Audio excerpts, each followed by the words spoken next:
김경래 최강 시사.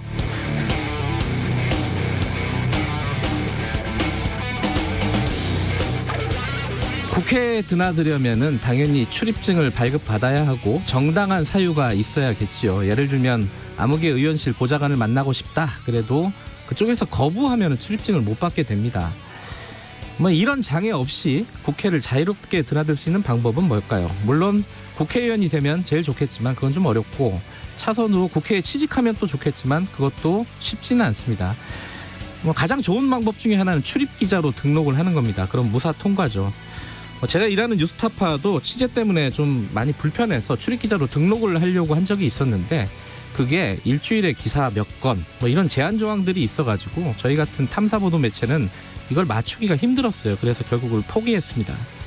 그런데 이 삼성전자 상무가 출입기자로 등록을 해가지고 국회를 무려 4년 동안 마음대로 휘젓고 다니다가 정의당 유호정 의원에게 적발이 됐습니다.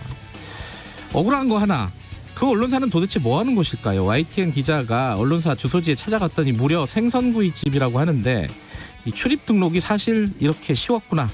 부럽습니다. 놀라운 거 하나, 역시 삼성이구나. 전직 새누리당 당직자를 채용해서 다시 국회 출입기자로 보낼 생각을 다 했다니. 그리고 유호정 의원이 삼성의 기술 탈취 의혹을 제기하기 위해서 삼성전자 임원을 국감으로 증인 신청을 했는데 결국 무산됐다고 하죠. 이렇게까지 한 보람은 있습니다. 대단합니다. 못 믿을 것 하나. 삼성이 무슨 일이 터질 때마다 준법 경영하겠다. 이재용 부회장 재판을 앞두고 준법감시위원회를 만들겠다 법석이었는데 2016년부터 쭉 하던 불법 행위를 고치지도 않았네요. 이번에도 재발하지 않도록 하겠다고 밝혔는데 퍽이나요. 10월 8일 목요일 김경래의 최강시사 시작합니다.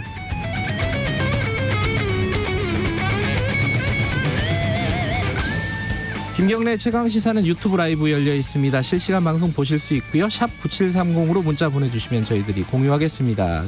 짧은 문자는 50원, 긴 문자는 100원입니다. 샵 9730이고요. 스마트폰 콩 이용하셔도 좋고 유튜브 댓글 이런 거 이용하셔도 좋습니다. 지금 2주 동안에 문자 참여하시는 분들 추첨을 해가지고 모바일 커피 쿠폰 보내드리고 있습니다. 지금 라디오 청취율 조사 기간인데 혹시 청취율 조사 전화를 받으시면은 김경래 최강시사 듣고 있다 이렇게 자신 있게 부끄러워하지 마시고 말씀해 주시면 되겠습니다. 자, 1부에서는요. 지금 낙태 금지를 하는 조항이 불법이다, 위헌이다라는 그 헌법재판소의 판단 때문에 새로운 법이 지금 만들어지고 있는데 여기에 대한 논란이 거셉니다. 그 이유가 뭔지 오늘은 여성계 입장부터 좀 들어보겠습니다. 2부 최고의 정치도 준비되어 있습니다.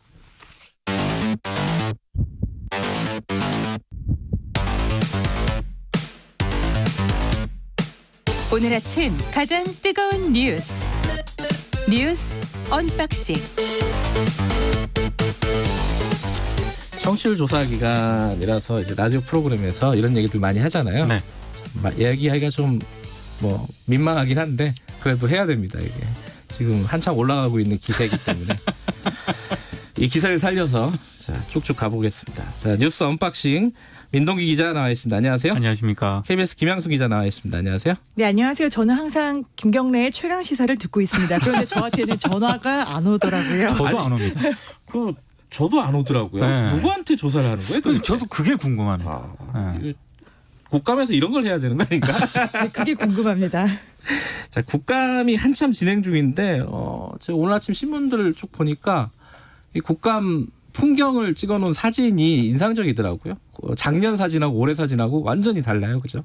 비대면이다 보니까 예. 사람이 없어요, 국회. 사람이 없다. 일단 국감장 자체에 보면은 뒤에 이제 보좌진들 네. 그리고 이제 장관님들이 답변을 해야 되니까 이제 공무원들이 굉장히 많이 진을 치고 있잖아요. 복도에 그냥 바글바글해서 그럼요. 복도에 원래는. 이제 가방 들고 새벽부터 밤까지 계속 노트북으로 치고 이제 뭐 앉을 자리도 없어서 바닥에 앉아 계시는 분들도 계셨는데 텅 비어 있더라고요. 예. 텅 비어 있어서 저는 이제 공무원들은 정말 참 좋겠다. 잘못했다라는 생각을 일단 했고요. 그다음에 일단은 보여지기인지 앞으로 계속 될지는 모르겠지만 사람이 국감장에 그렇게 사실 많이 필요가 없는데 우리가 좀 과잉이었다. 그럴 이게 수도 있죠. 왜냐하면 어제 진행이 잘 되더라고요. 근데 그 장관을 보좌하는 그런 공무원들 있지 않습니까? 카톡으로 또 열심히 이렇게 답을 하셔야 된다. 비대면이니까. 밖에서 이제 TV 모니터 보면서 아. 그런 식으로 또 조언을 했다고 합니다. 예.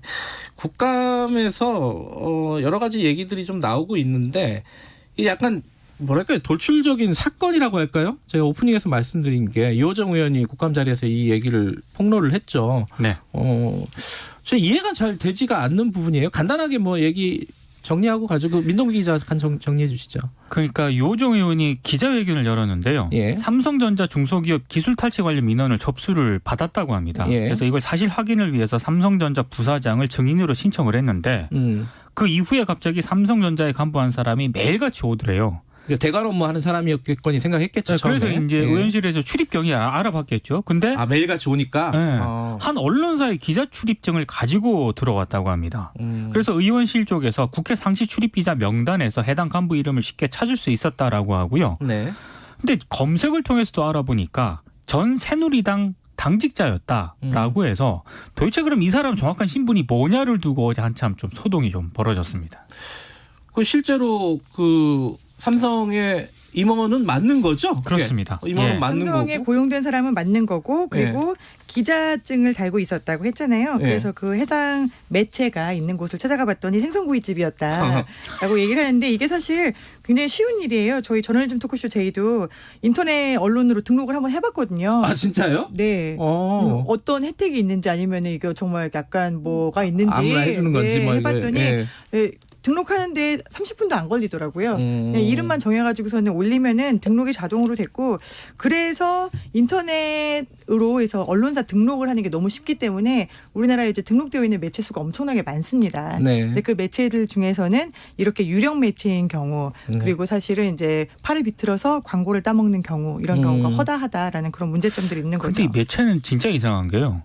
그러니까 그 신분증에 있는 그 매체가 2016년에 등록된 인터넷 매체 기자증이라고 하는데 예. 그 매체에 소속된 기자들이 있을 거 아니에요. 예. 그러니까 MBC가 어제 그 매체에 소속된 기자들을 인터뷰를 했는데 그 해당 상무는 2013년 매체 창간 당시에 고문 자격으로 합류를 했었다라고 하고요. 2013년에 그 삼성전자 상무는 그때는 당에 있을 때 같은데 그렇죠. 근데 새누리당에 고문 있을 때. 자격으로 이 매체에 참가를 했었고 예. 최근에는 활동이 별로 없었다 이렇게 얘기를 했는데 예. 어제 오전까지만 하더라도 인터넷 홈페이지에 접속이 됐었거든요. 근데 갑자기 오전 이후에는 접속이 안 됐다라고 합니다. 저도 들어가 봤는데 그래서 사람들이 많이 들어가서 이게 다운이 돼 버렸나 이런 생각을 했는데 그게 아니고요. 예. 논란이 되니까 아예 매체 홈페이지 문을 닫기로 했다라고 하고요. 다른 기자들은 각자 시민 기자로 활동을 하겠다. 이런 입장을 밝혔습니다. 시민 기자로요. 네. 네, 그거 등록을 취소하는 절차도 되게 간단해요. 네, 네, 되게 간단합니다. 근데 어찌 됐든 간에 지금 삼성에서도 인정을 한 거고 그렇죠. 이제 사과를 한 거잖아요. 재발 방지를 하겠다. 뭐 그걸 믿어야 될지 말아야 될지 모르겠지만 어쨌든 그렇게 얘기를 했는데 문제는 유호정 의원이 뭐 기술 탈취 의혹과 관련해 가지고 증인 신청한 삼성전자 임원은 또 증인 채택이 안 됐어요. 그죠? 그러니까 이게 원래는 그 여야 간사들 협의를 통해 가지고 그 증인 참고인 이걸 확정을 짓지 않습니까? 예. 근데 어제 오전 10시에 개최한 그 상임위에서 갑자기 국정감사 일반 증인하고 참고인을 변경해서 채택을 했다라고 합니다. 그러니까 유호정 의원이 어제 이걸 강하게 문제 제기를 하면서 뭐 어떤 관행도 용납하지 않겠다라는 입장을 밝혔는데 이것 자체도 굉장히 심각한 문제인 것으로 보입니다. 그러니까 뭐 국감의 증인이나 이런 참고인으로 신청이 지정이 되면은 네. 삼성전자에서 만약에 지정이 되면은 로비를 할 거 아니에요. 그렇죠. 그러니까 그렇죠. 이게 얘기가 안 된다, 기술 탈취 아니다 이러면서 설득을 하고 이런 과정을 거치는 건 당연한데 네. 이게 뭐 가짜 신분증은 아니죠. 기자로 등록을 했으니까 어쨌든. 네. 뭐 삼성전자 임원이 기자 신분증을 갖고 들어와 가지고 의원실을 돌아다니면서 자유롭게 네. 로비를 했다는 거 아니에요. 그렇죠. 한마디로. 네. 그게 통했는지 안 통했는지는 뭐 확인할 수는 없지만은 어쨌든 결과적으로는 증인 채택이 안 됐다라는 부분에 있어서는 뭔가 이 방만 찾아갔을까? 다른 방도 찾아가지 당연히 않았을까라는 찾아갔겠죠. 게 예. 당연하고요. 예. 저는 하나 걱정되는 게 이게 사실 뭐 대기업 같은 경우 뭐 네이버라든가 다음이라든가 이런 곳들은 그냥 네이버 신분증 차고 다니거든요. 근데 국감 기간이다 보니까 이게 또 대관하시는 분들 또 국감이 끝난 다음에도 대관하시는 분들이 이런 좋은 방법이 있었어?라는 저희가 제2에서 방송에서 여러 번 다뤘는데 삼성이 문제가 되는 거는 삼성이 하면은 그게 다 전세 우리나라의 파급 효과가 있어요. 표준이 되죠. 네, 이게 다 이렇게 내려갑니다. 깔때기처럼. 그러면은 다른 사람들이 감사합니다 삼성 이렇게 할까봐 좀 국회에서 류호정 의원 같은 분들이 눈을 좀 부릅뜨고 목에 매달고 있는 출입증 좀 옆에서도 자세히 살펴봐야 될 것 같다는 생각이 듭니다. 김경래 기자도 알겠지만 국회 상시 출입증을 받으려면은요. 어려워요. 정말 그거. 어렵거든요. 어떻게 받았는지 모르겠어요. 저희 아까 말했지만 뉴스타파는 참 억울해요. 안 내죠 이거. 자, 공정경제 3법 이게 지금 아마 이번 국감 끝나고 나서도 정기국회 내내 시끄러울 것 같아요. 네. 지금 어떻게 돼가고 있습니까? 더불어민주당은 속도를 내고 있죠, 민동기 기자. 일단 당내 TF를 구성을 했습니다. 네. 그러니까 이제 입법 작업에 속도를 내겠다는 그런 입장인데요. 네. 민주당 원내 지도부 입장은 일단 국정감사가 끝나면 추진을 하겠다라는 거고요. 네. 국민의힘이 노동법하고 공정경제 3법을 연계하겠다고 하지 않았습니까? 네. 그러니까 만약에 연계하겠다고 하면 민주당은 단독으로라도 이 법을 처리하겠다라는 입장이고 네. 만약에 국민의힘이 연계를 하지 않겠다라고 한다면은 국민의힘이 주장하는 내용으로 토론을 해볼 수 있다. 이런 입장을 밝혔거든요. 네. 근데 11월에 잡혀있는 본회의 일정이 19일하고 26일인데 만약에 이제 국민의힘하고 타협점을 못 찾게 되면 11월 19일쯤에 아마 민주당이 이걸 단독으로 처리하겠다라는 입장을 밝혔습니다. 단독으로라도 가겠다. 네. 여기 좀 쟁점들이 몇 개가 있습니다. 뭐 예를 들어 3% 뭐 감사 뭐 선임하는 거 관련해 그 가지고요. 3% 룰이라고 하는데 예. 특히 재계가 이 부분에 대해서 굉장히 민감하게 반응을 하고 이게 있죠. 조금 복잡한 내용이라서 이거는 저희들이 3부에서 좀 자세히 다룰 예정이니까 그때 좀 들어주시고요. 어제 하루 종일 좀 시끄러웠던 게 그 북한의 조성길 이태리 대사였죠? 그렇죠. 이탈리아. 대사 대리. 네. 대사 대리였는데 한국에 와 있다는 거예요. 망명을 해서. 이게 이제 거기까지는 뭐 그럴 수 있는데 물론 그거 자체도 충격적인 일이죠. 대사급이 이렇게 한국에 망명을 한 거는 거의 초유의 일이니까. 그런데 이게 갑자기 왜 터졌느냐. 한국에 온 지가 지금 1년이 넘었다는 거 아니에요. 그죠? 1년 3개월 정도 됐다는 거죠. 네.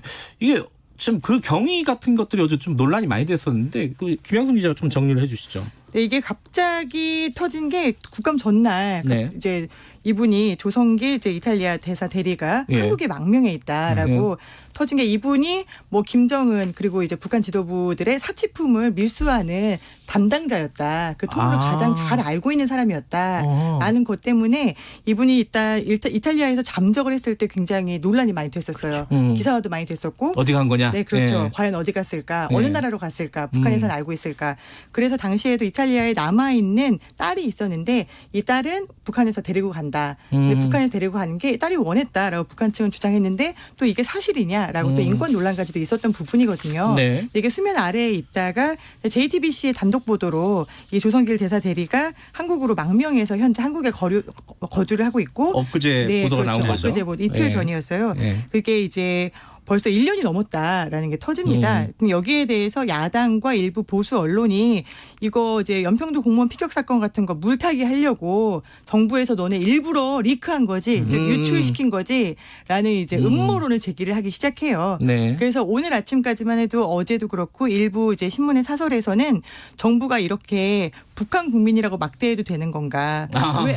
사람의 어떤 생명권이 있는데 왜 이런 생명권에 대한 정보를 마구 유출을 하는가? 정권의 목적에 따라서 이런 식의 소설까지도 지금 등장을 했던 상황입니다. 그러니까 지금 그게 한국에 있다는 사실이 확인이 되면 북한에서 가족에게 어떤 위해를 가할 수 있는 그쵸, 뭐 그런 딸이 것도 있으니까. 있고 그래서 네. 이제 우리 정부가 이렇게 유출한 거 아니냐? 뭐 이렇게 지금 일부에서 주장을 하고 있는데 어제 또 다른 보도를 보면은 네. 그게 또 아닌 것 같다는 사실들이 좀 나왔어요. 조성길 대사 대리의 부인이 있거든요. 부인도 이제 한국에 있는 거죠. 네. 근데 그 부인이 우리 그 일부 방송사들과 접촉을 했다라고 하는 겁니다. 네. 그러니까 그 접촉하는 과정에서 아마 처음에 본인들은 한국행을 원치 않았다. 제3국행을 원했다. 뭐 이런 정도의 뉘앙스가 이제 얘기가 나간 것 같아요. 예. 이제 그래서 일부 언론을 통해서 이 사실이 전해지면서 국정원에서도 이게 이제 언론들이 취재에 들어가니까 할 수 없이 이거를 이제 공개를 한 것으로 보인다. 한국에 이런 왔다, 그렇죠. 언제 왔다, 요 정도까지는 지금 이제 국정원에서 공개를 한 상황입니다. 그러면 이제 결국은 이게 아까 김양순 기자가 얘기한 리크 누가 흘렸느냐 그렇죠. 이게 이제 정보 당국이 아니라 이 당사자인 거죠, 사실. 부인일 망명. 가능성이 네. 높은 거가 당사자가 되는 언론을 거죠. 접촉하는 과정에서 흘러나갔을 가능성이 있는 거죠. 근데 좀 뭔가 좀 깔끔하지 않은 게 부인은 또 이런 보도가 무슨 누구한테 이익이 되는 보도냐 이런 식으로 얘기를 했더라고요. 그렇죠. 보도를 보니까. 그러니까 MBC가 네. 이제 이 부인 이모 씨하고 접촉을 해서 그동안 이제 한 몇 달 취재를 해왔다라고 밝혔어요. 그러면서 이제 망명 과정에 대한 이야기도 자세하게 밝혔는데 네. 일단은 지금 따로 지내고 있다. 예. 조성길 씨와는 따로 지내고 있다라고 하면서 경제적으로도 좀 어려운 것 같다라고 하고 이제 JTBC나 다른 언론들에서 한국에 있는 게 밝혀졌다라는 부분에 대해서 심경이 어떠시냐라고 물었더니 누구에게 도움이 되는 보도인지 모르겠다. 살기 힘들다. 조용히 있고 싶다. 이런 의견을 MBC에 전해왔다고 해요. 근데 MBC 보도에 따르면은 그 부인이 먼저 접촉을 했다는 거 부인이 아니에요? 먼저 언론사를? 언론사를 접촉해서 이게 나는 뭔지 북한에 잘 가고 모르겠어요. 싶다라는 얘기를 예. 했다는데 상당히 좀 모순된 심경이기도 하고 예. 이게 문제가 되는 거는 이렇게 고위급에서 망명을 한다거나 아니면 귀순을 한다거나 하면은 국가정보당국에서 상당히 치밀하게 관리를 하거든요. 네. 근데 이 부인이 이런 행동을 하기까지 그 MBC의 말에 따르면 한 2달 정도가 된 것 같은데 전혀 몰랐는지 이게 좀 궁금증이 일고 있습니다. 다른 얘기 좀 해보죠. 국감에서 시간이 많지가 않네요. 국감에서 뭐 여러 가지가 얘기가 나왔는데 그 강경화 장관 남편 얘기는 뭐 시작할 때부터 이제 야당에서 좀 별었던 것 같은데 좀 싱거워졌어요 얘기가 그죠? 어제 상황은 어땠어요?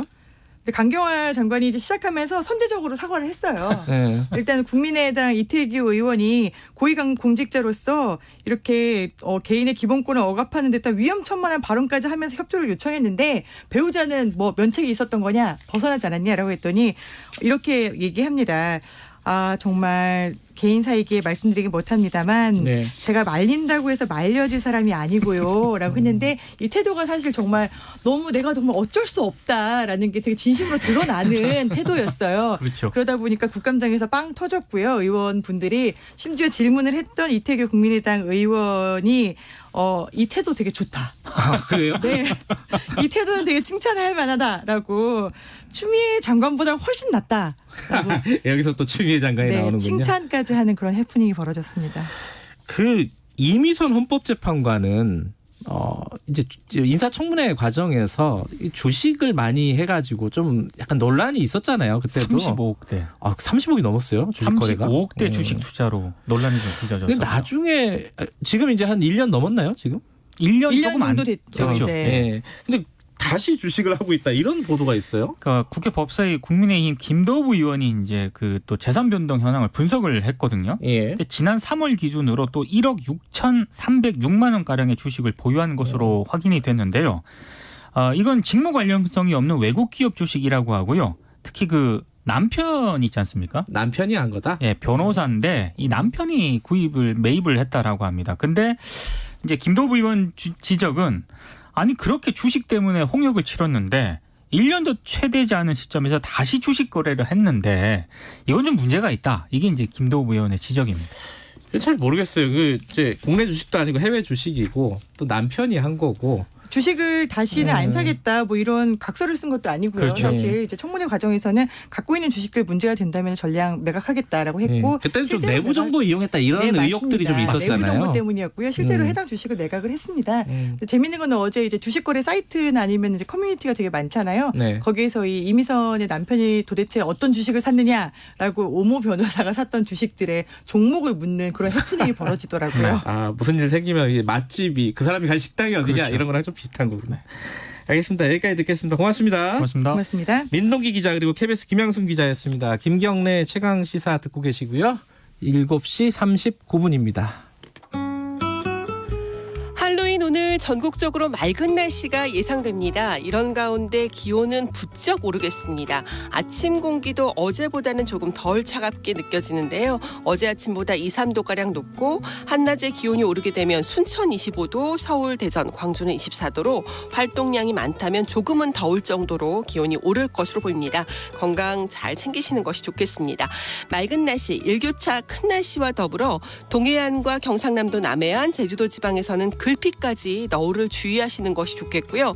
동해안 지방과 남해안, 제주도 지방은 바람도 강하게 불 것으로 예상됩니다.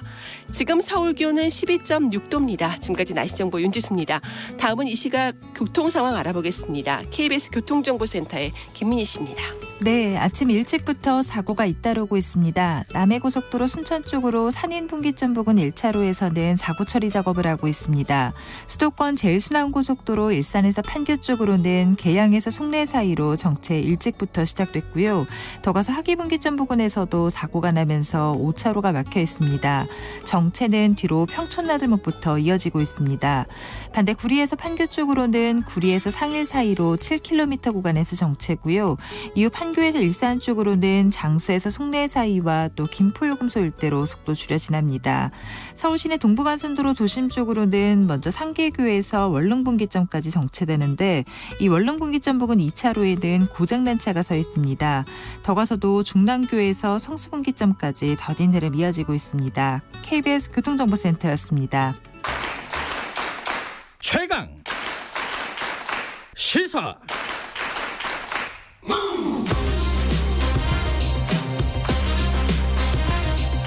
지금 여러분께서는 김경래 기자의 최강 시사를 듣고 계십니다. 네, 헌법재판소의 헌법 불합치 판결로 지금 형법상 낙태죄를 지금 손을 보고 있습니다. 정부가 올해 말까지 손을 봐야 되는 상황이고요. 그래서 개정안을 입법 예고를 했는데 이게 지금 논란입니다. 14주까지 낙태를 허용한다. 그럼 나머지 것들은 예외적인 상황을 제외하고는 죄를 묻겠다는 거예요. 그러니까 죄가 존치된다는 거고 여기에 대해서 여성계는 반발을 하고 있고 종교계나 이쪽에서는 또 낙태를 그럼 허용하는 거 아니냐 이러고 또 반발을 하고 있고 이러고 있는 상황입니다. 오늘은 모두를 위한 낙태죄 폐지 공동행동 줄여서 모낙패라고 합니다. 문설이 공동집행위원장 연결해서 입장을 좀 들어보겠습니다. 위원장님 안녕하세요. 네, 안녕하세요. 네, 14주까지는 낙태를 허용한다. 이게 네. 낙태죄를 폐지한 것은 아니니까 또 여성계에서는 완전히 폐지하라 이렇게 주장을 하고 있는 거죠. 네, 맞습니다. 근데 이제 14주라고 얘기하는 건 왜 그런 건가요, 이게? 그 14주가 네. 그러니까 작년 헌법재판소의 결정을 좀 봐야 되는데요. 네. 그 헌법재판소에서 헌법 불합치 결정으로 모아졌지만 단순 위헌 의견이 있었습니다. 예. 그러니까 이제 낙태죄는 위헌이다라고 예. 단순 명료하게 입장을 밝힌 의견인데요. 예. 근데 여기에 여성의 자기 결정권이 원칙적으로는 임신기간 전체에 걸쳐서 보장이 되어야 되지만 네. 다만 임신 14주를 지나서 이루어지는 임신 중지는 태아나 임신 여성 모두에게 안 좋은 영향을 미칠 수 있다. 네. 그래서 적절하게 제한되어야 된다라는 입장을 밝힌 바가 있는데요. 예.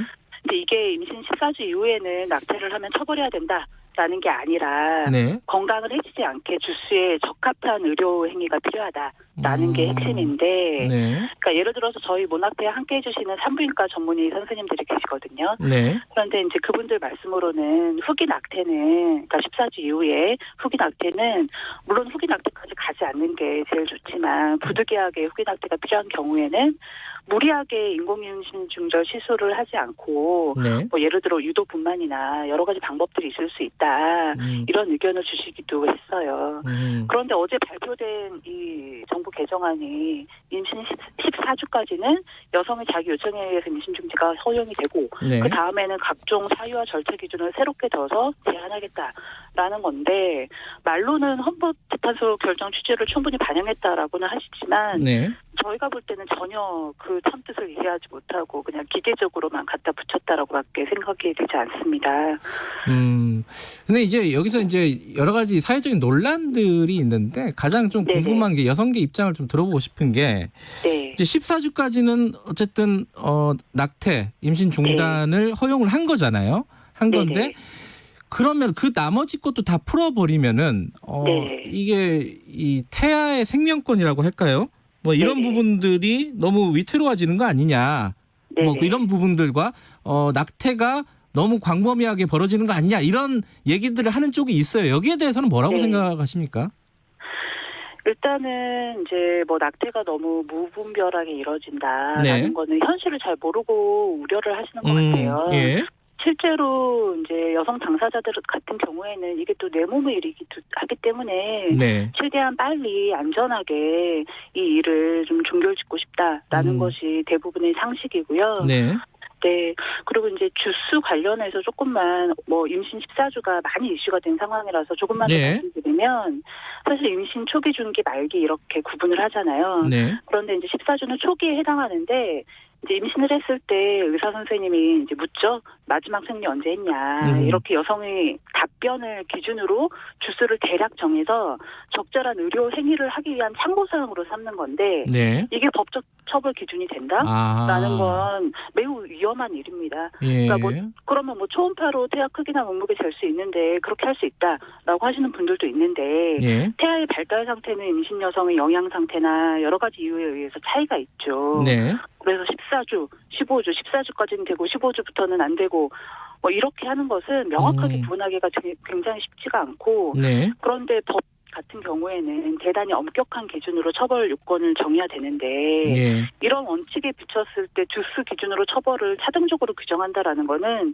상당히 부적절하다고 봅니다. 그러니까 중요한 방향은 예. 뭐 14주, 24주 이런 게 아니라 예. 그래서 언제부터 어떻게 처벌할 것이냐라는 게 아니라 예. 안전한 임신 중지를 위해서는 어떤 시기에 무엇을 보장해야 되냐라는 게 되어야 된다라는 게 저희 입장입니다. 일단은 그러면 이제 낙태와 관련된 그 형벌, 지금은 낙태죄가 1년 이하의 징역, 벌금 200만 원이잖아요. 네네네. 그것 자체를 없애야 된다는 말씀이신 거죠? 그렇죠. 여성에 대한 처벌이 이제 전면적으로 폐지가 되어야 된다라는 입장이고요. 예.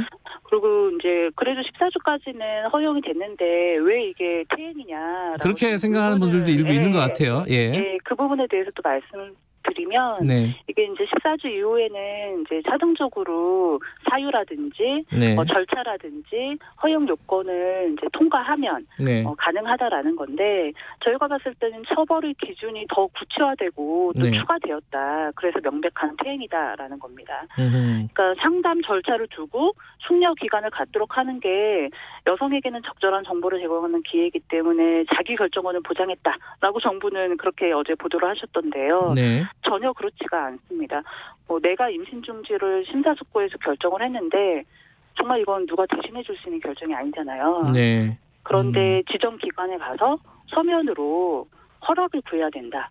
이게 어떻게 여성의 결정에 대한 존중이라는 것인지 정말 예. 이해가 안 되고요. 예. 그리고 상담이라는 것은 여성이 스스로 필요로 할 때 언제든 접근할 수 있는 공공 서비스가 되어야 되지. 그게 의무가 되면 또 다른 처벌의 기준이 된다. 그리고 이 사회경제적 사유를 참작하겠다라는 것도 굉장히 일종의 시혜적인 태도라고 봅니다. 내가 비정규직이고 비혼 여성이고 청소년이고 장애인이면 임신중지를 할 수 있게 해줄게.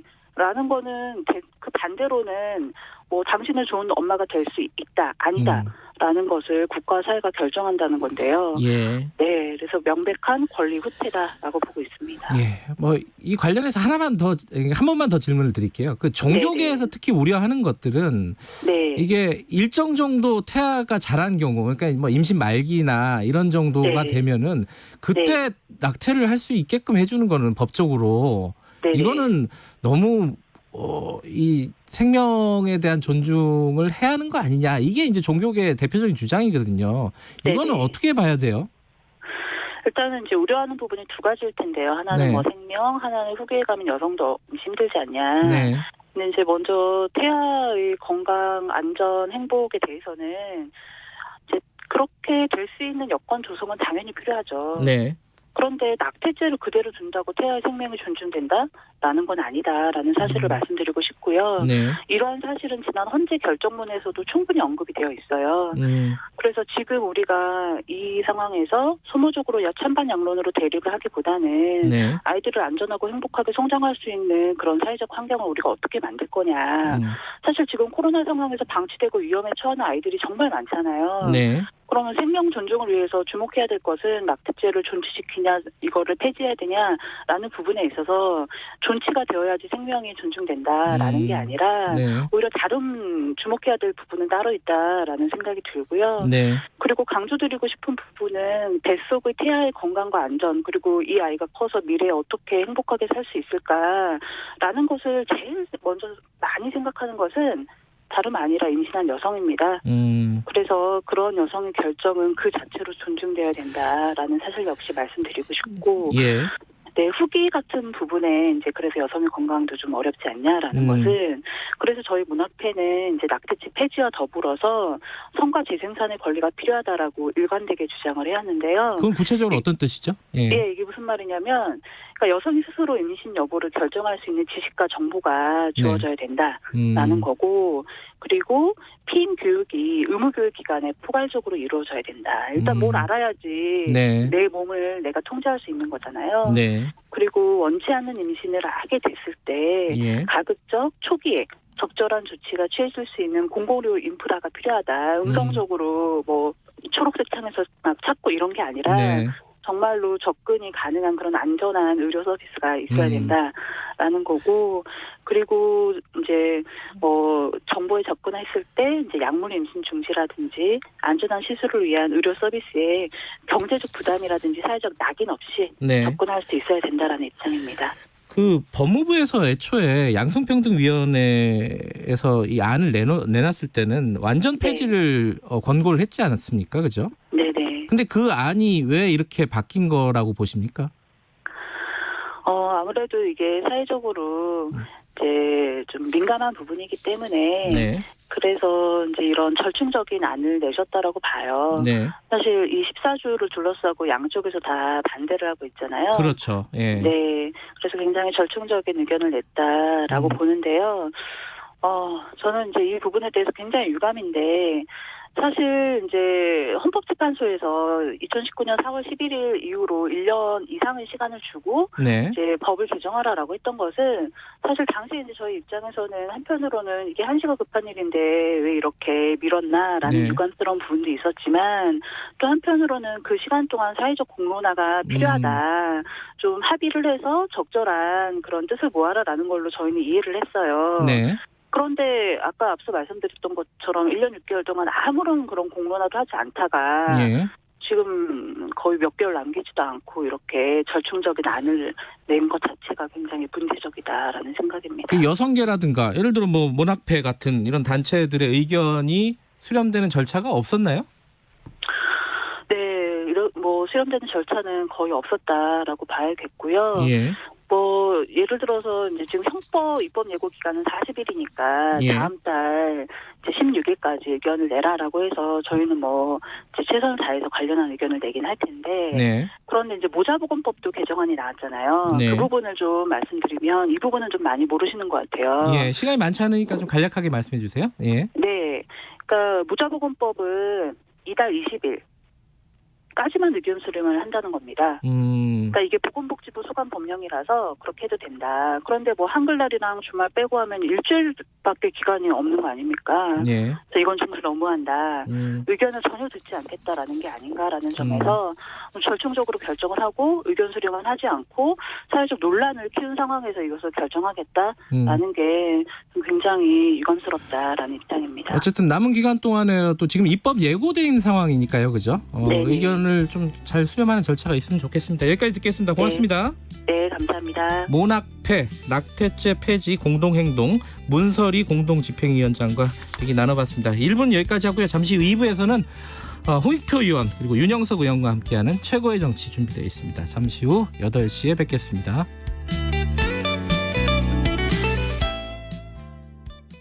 늘 하던 출근을 못하고 자주 가던 여행을 못 가고 함께 밥을 먹지 못하는 낯선 일상을 겪으면서 우리는 깨달았습니다. 당연함이라는 건 세상에 없다는 것을. 건강한 몸도 당연하게 주어지지 않습니다. 그렇기에 어려운 시기일수록 꾸준히 운동하는 건강한 습관이 필요합니다. 스포츠 7330 일주일에 3번 하루 30분 가벼운 맨손 체조부터 시작해보는 건 어떨까요? 거리두기 생활 속 운동으로 건강을 지키는 당신이 대한민국 국가대표입니다. 이 캠페인은 문화체육관광부와 대한체육회가 함께합니다. 과민성 방광, 제 얘기라고는 생각도 못했죠. 창피하기도 하고 자주 화장실을 들락거리고 소변을 참지 못했는데 치료가 가능한 줄도 모르고 그냥 지나칠 뻔했지 뭐예요. 과민성 방광은 우리나라 40대 이상 5명 중 1명이 겪고 있는 질환입니다. 방치할 경우 우울증, 업무 효율 저하 등 삶의 질이 낮아질 수 있습니다. 평소보다 화장실을 자주 가고 참지 못해 소변이 새어나오고 소변 때문에 밤잠을 설친다면 전문의와 꼭 상담해보세요.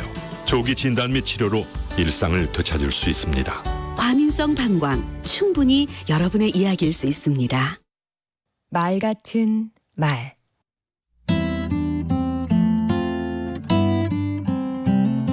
안녕하세요. 강원국입니다. 악마는 디테일에 있다는 말 들어보셨지요?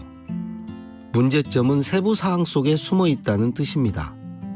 말하기가 그렇습니다. 사소한 차이가 말을 잘하는 사람과 못하는 사람을 가릅니다. 제 생각에 말 잘하는 사람의 특징은 이렇습니다. 주어와 서술어가 따로 놀지 않습니다. 잘못한 사람은 벌을 줍니다. 와 같이 말하지 않고 잘못한 사람은 벌을 받습니다. 라고 합니다. 잘못한 사람은 벌을 받아야지 벌을 주는 건 아니니까요. 문장 전체를 꾸미는 양태부사도 제때 잘 씁니다. 비록, 결코, 만일, 하물며, 설령, 부디 이런 말을 잘 골라서 말의 짝을 잘 맞춥니다. 비록 뒤에는 일지라도가 와야 합니다. 결코는 뭐뭐 하지 않겠다. 만일은 뭐뭐라면 이렇게 짝을 맞췄습니다. 느낌 아시죠? 어감이 주는 작은 차이도 중요하게 여깁니다. 부분과 부문, 파장과 파문, 통지와 통보, 비판과 비난 등을 구분해서 씁니다. 한 문장 안에서 같은 단어를 되풀이하지도 않습니다. 이 학생은 말을 잘합니다 하면 될 것을 이 학생은 말을 잘하는 학생입니다 라는 식으로 학생을 2번 쓰지 않는다는 뜻입니다. 한자어보다는 가급적 우리말을 씁니다. 수중보다는 물속, 영토보다는 땅, 전신보다는 온몸, 목전보다는 눈앞. 우리말이 더 편하게 들리죠? 일본어 잔재도 쓰지 않으려고 합니다. 기라성 같은 사람이 함께했다 해서 기라성, 오늘의 대한민국을 가능하게 한 장본인이다 해서 장본인, 이 모두 일본어에서 왔습니다. 연설에 일가견이 있다고 할 때 일가견도요. 기라성은 빛나는 별이라고 하는 게 더 와닿지 않나요? 강원국의 말 같은 말이었습니다. 시시콜콜 끝도 없지만 노력해볼만 하죠. 작은 차이가 언어의 결을 만들고 말의 품질을 바꿉니다.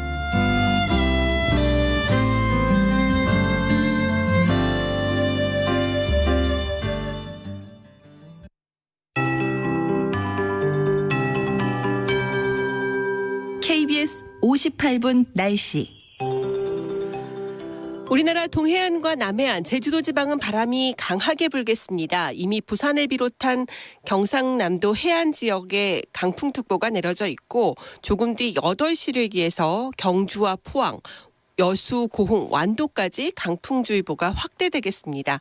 동해안과 이렇게 남해안, 제주도 지방을 중심으로 바람이 강하게 부는 데다가 너울도 주의를 하셔야겠습니다. 특히 내일부터는 너울이 매우 강할 것으로 보이기 때문에 해안가에선 주의하시기 바랍니다. 동해와 남해를 중심으로 오늘과 내일 바다의 물결이 최고 6m까지 아주 높다는 점도 참고하시기 바랍니다. 오늘 우리나라는 동해 북부 해상에 위치한 고기압의 영향권에 들겠고요. 종일 맑은 날씨가 예상됩니다. 아침 기온은 어제보다 2도에서 3도가량 높았고 낮 기온은 어제와 비슷하거나 좀 더 높은 기온으로 오늘도 일교차 큰 날씨 이어지겠습니다. 낮에 기온이 오르게 되면 순천은 25도, 세종과 대구 지역은 23도, 부산, 제주 22도가 되겠고요. 서울은 24도 안팎까지 올라서 지금 입은 옷차림이 낮에는 부담스러울 만큼 기온이 오른다는 점도 꼭 기억해 두시기 바랍니다. 일부 산간 지역을 중심으로 안개가 드리워져 있는데 기온이 오르게 되면 이 안개는 걷히겠습니다. 지금 서울 기온은 13.5도, 습도는 74%입니다. 윤지수입니다.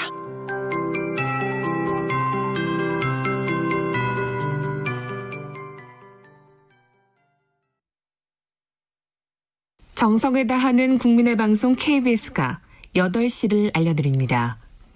AM 711kHz, FM 97.3MHz, KBS 1라디오입니다. HLKA.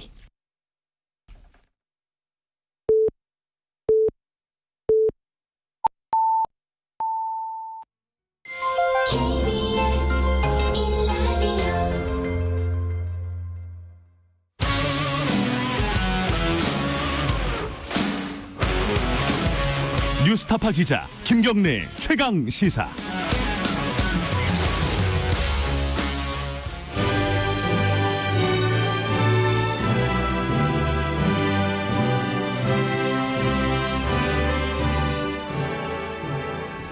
전국의 가장 뜨거운 현안을 여야 의원 두 분과 함께 이야기 나눠보는 시간입니다. 최고의 정치, 오늘도 두 분 나와 계십니다. 더불어민주당의 홍익표 의원님 안녕하세요. 네, 반갑습니다. 예, 국민의힘의 윤형석 의원님 안녕하세요. 네, 반갑습니다.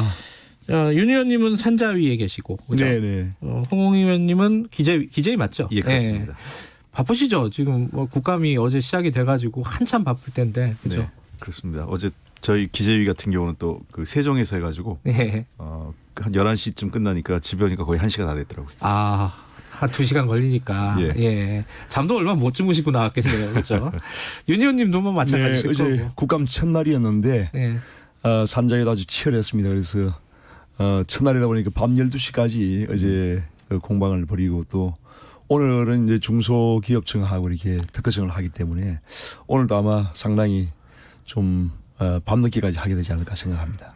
이번 국감에서 물론 이제 국감이 이렇게 진행이 되면은 언론에 나오는 게 다가 아니잖아요. 언론에는 아주 일부 그리고 사람들이 좀 관심 있어 할 만한 거 아주 정치적인 첨예한 쟁점 이런 것들만 나와가지고 잘 모르긴 하는데 어쨌든 나오는 얘기만 들어보면은 이 증인 채택이 좀 제대로 안 돼가지고 이 국민의힘에서는 불만이 좀 많은 것 같아요, 그죠? 불만이 뭐 상당히 많죠. 네. 왜냐하면 지금 그 여당이 178석이다 보니까 여당에서 지금 동의를 안 하면 아예 그 여당에 좀 불리한 또 정부에 불리한 그런 정인들은 아예 채택이 안 되거든요. 실제 그렇게 좀 진행이 되고 있고 국정감사라는 것이 국회의 어떤 본연의 역할이 정부를 견제하는 것인데 정부에 불리한 그런 정인을 아예 그 채택을 안 해주다 보니까 정부의 잘못된 것을 밝힐 수가 없는 그러한 지금 상황에 지금 처해 있습니다. 상당히 참 아쉽게 생각합니다. 야당이 문제제기 많이 하는 게 이제 추미애 장관 아들 관련된 거, 뭐 그리고 그뿐만 아니고 연평도 피격 사건, 예, 모든 네. 지금 상임위에서 그런 상황이 지금 벌어지고 있는 거죠. 그래요. 이 부분에 대해서 여당 입장은 어때요? 그 국감이 원래 행정부 감시하는 자리인데 너무 거대 여당이 너무하는 거 아니냐? 이게 이제 야당 얘기 아닙니까, 그죠? 늘 이제 그 소수당 입장에서는 뭐 그런 증인 채택에 대해서 어려움이 있는 건 저희도 동의합니다. 저희들도 과거에 그랬으니까. 다만 증인 채택에 있어서 몇 가지 이제 원칙은 있어야 될 것 같아요. 진짜 필요한 증인인지 또 단순히 정치 공세를 위한 건지 예를 들면 뭐 자꾸 추미애 장관 경우하고 최근에 그 저 월북 그 논란이 있는 분의 가족들 얘기를 하는데 핵심은 추미애 장관 케이스는 이미 검찰에서 사건을 종료시켰고 또 그런 상황들에 대해서 또 다시 불러서 이미 지난 한 4~5개월 이상을 그 추미애 장관 논란이 몇 개월 지금 이어졌는데 또 다시 국감장에서 그걸 한다는 게 맞는 건지 아까 그 윤영석 의원님도 얘기하셨지만 국감이 본연이 행정부의 업무와 관련된 거라면 행정부의 업무와 관련된 것보다는 도리어 격가진 그 장관 개인 신상, 그 인사청문회 시즌 2를 하는 것과 같은 증인 채택을 요구하는 것은 적절치 않지 않느냐라는 거고요. 또 하나 아쉬운 거는 뭐 늘 얘기하는 건데 우리 입장은 그 기업의 주요 인사들을 부르는 문제에 대해서도 있었지만 그 문제에도 여야 합의가 잘 안 되는 것 같고 도리 항상 보면 예, 정부 인사는 우리가 좀 부정적이고 그다음에 지금 현재 기업 활동과 관련돼서 문제가 있는 기업의 오너를 부르는 거에 대해서는 또 야당이 좀 소극적이고 막 이런 형태가 반복되고 있는 것 같습니다. 예. 제가 이걸 빼먹었네요. 김경래 최강 시사는 유튜브 라이브 열려 있습니다. 그리고 추미애 이제 장관 얘기만 잠깐 제가 말씀드리면은 예. 지금 그 동부지검에서 이제 아무래도 이제 법무장관의 지휘를 받다 보니까 이제 동부지검에서 무혐의 처리를 했는데 그러한 부분도 상당히 석연찮은 부분이 많고 그 무혐의 처리한 이후에도 지금 추미애 장관이 국회에서 거짓 그런 증언을 하고 거짓말을 한 그런 상황이 지금 밝혀지고 있지 않습니까? 그래서 그러한 부분에 대해서는 국민 앞에서 명명하게 밝혀야 되는데 그러면서 원천 차단하고 있기 때문에 문제를 제기하는 겁니다. 근데 그거는 사실관계가 다른 게 두 가지에서 첫째 사실관계 다른 거는 법무부 장관이 지휘를 했다라는 건 사실이 아니고요. 그거는 개별 사건에 대해서 법무장관 지휘하지 않았고 실제로 이 사건에 대해서는 전혀 개입하지 않았습니다. 네. 그다음에 두 번째 거짓말을 했다라는 얘기는 아직 사실관계가 확인이 안 됐어요. 한 분이 그 동부지검 관계자하고 통화한 내용이 지금 그걸 공개를 한 건데 네. 그분은 뭐 다 인정했다 그러지만 지금 저 서모 씨, 그러니까 그 추미애 장관 아들 네. 서모 씨의 지금 그 변호인이죠. 변호인이 그 당시 그 누군가가 통화를 했지만 그것이 이 당직사병 지금 네. 논란이 되고 있는 당직사병이라고 확정된 것도 아니고 네. 누구라고 특정은 안 되지만 통화를 했던 기억이 있다 이 정도 얘기거든요. 그래서 이 문제를 갖고 지금 변호인 측은 아직 확인되지 않은 사실을 마치 동부지검이 인정한 것처럼 네. 했다라고 해서 이거는 아직까지는 최종적으로 법적으로 확인된 내용은 아니다라고 볼 수 있습니다. 아니 추미애 장관과 그 보좌관의 그 카톡 내용이 공개가 됐지 않습니까? 아니 그 내용을 보면은. 추미애 장관이 보좌관을 통해서 그 부대에 네. 연락을 하라고 하는 그런 정황이 다 나왔습니다. 그런 것을 지금 추미애 장관이 본회의에서도 그런 적이 없다고 발뺌을 했고 하는 그런 거짓 증언에 대해서 우리가 밝혀야 되는데 그러한 기회를 지금 원천 차단한 것이 지금 문제죠. 네. 알겠습니다. 요 얘기는 여기까지 하고요. 네. 본격적으로 얘기를 좀 들어가 보겠습니다. 뭐부터 얘기할까요? 이 경제 얘기부터 좀 해보죠. 공정경제 3법 이게 기재위에서 많이 얘기되고 있나요 지금? 기재위보다는 주로 이게 사안이 정무위하고 해당 법안은 정무위법이고 그다음에 상법만 법사위 소관으로 되어 있습니다. 지금 이게 앞으로 아마 국감 끝나고 나서도 정기국회 내내 좀 시끄러울 것 같아요. 공정경제 3법하고 노동관계법도 뭐 지금 김종인 위원장이 얘기를 꺼낸 상황이라서 일단은 뭐 구체적인 법안의 쟁점들을 얘기하기는 시간이 많지는 않을 것 같은데 이 연계 여부 있잖아요. 이게 어떻게 될 건지. 왜냐하면 이게 연계가 돼버리면은 이번 정기국회 때 처리가 어려운 게 아니냐 이런 전망들이 좀 지배적이지 않습니까? 일단 제가 좀 말씀을 드리면은 김종인 위원장하고 조우영 원내대표랑 얘기가 다르잖아요. 그거 어떻게 봐야 됩니까? 우선 이제 이 공정경제 3법이라고 하는데 자꾸 이 이름부터 좀 상당히 좀 어떤 의도가 깔리는 그 이름으로 지금 명명이 되어 있어요. 그래서 이것은 기업을 규제하는 그런 3법이죠. 기업 규제 3법이다. 그렇죠. 네. 그렇기 때문에 이 상당히 이제 보통은 이제 경제 운영의 3요소를 이제 자본 그리고 노동, 총요소 생산성 이렇게 이제 우리가 보는데요. 이러한 그 자본에 대한 그런 규제를 하기 위한 그런 법안들이죠. 그래서 이제 상법에서 어떤 그 감사위원을 분리선출한다든지 여러 가지 이제 공정거래법에 관한 내용 또 이제 금융규제에 관한 그런 부분이 있는데 이러한 부분에서 상당히 이제 기업을 규제하는 그런 내용들이 상당히 많기 때문에 저희 국민의힘에서는 이제 그러한 자본과 노동의 그러한 어떤 균형을 이루기 위해서 이제 지금 노동법도 상당히 이제 어떻게 보면 후진적인 그런 요소가 상당히 많거든요. 그렇기 때문에 그러한 부분에서 이제 노동법을 개정하자고 하는 것은 이 화두는 아주 오래된 것입니다. 네. 굉장히 오래된 것이고 전 세계적인 글로벌 스탠다드로 보더라도 우리 노동법이 상당히 이제 뒤떨어져 있다. 왜냐하면 노동 시장이 상당히 경직화되어 있고 또한 노조의 이제 그런 권한이 이제 비대하다 보니까 노동쟁이라든지 이런 것이 국제적인 기준에 비해서 상당히 많다는 것이 지금 나오고 있지 않습니까? 그렇기 때문에 이러한 부분에서 균형을 맞추기 위해서 하는 것이지 지금 기업 규제 3법 소위 지금 말씀하신 공정경제 3법을 반대하기 위해서 이것을 내놓은 것이 결코 아닙니다. 글쎄, 예, 홍익표 의원님. 그 공정경제 3법, 뭐 기업규제 3법이라고 자꾸 그러는데 이 문제는 오래전부터 공정거래위를 중심으로 논의가 됐기 때문에 그래서 공정경제 3법이라고 좀 명명이 된 거고요. 예.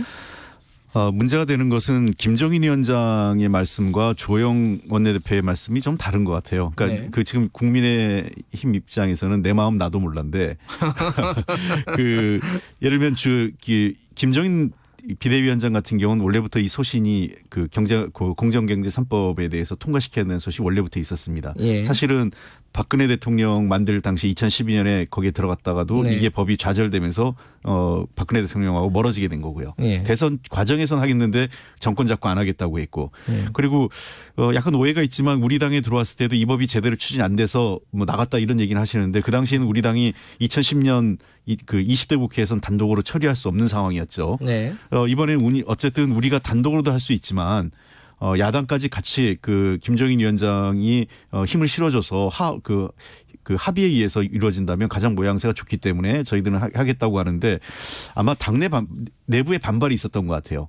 그 국민의힘 내에서.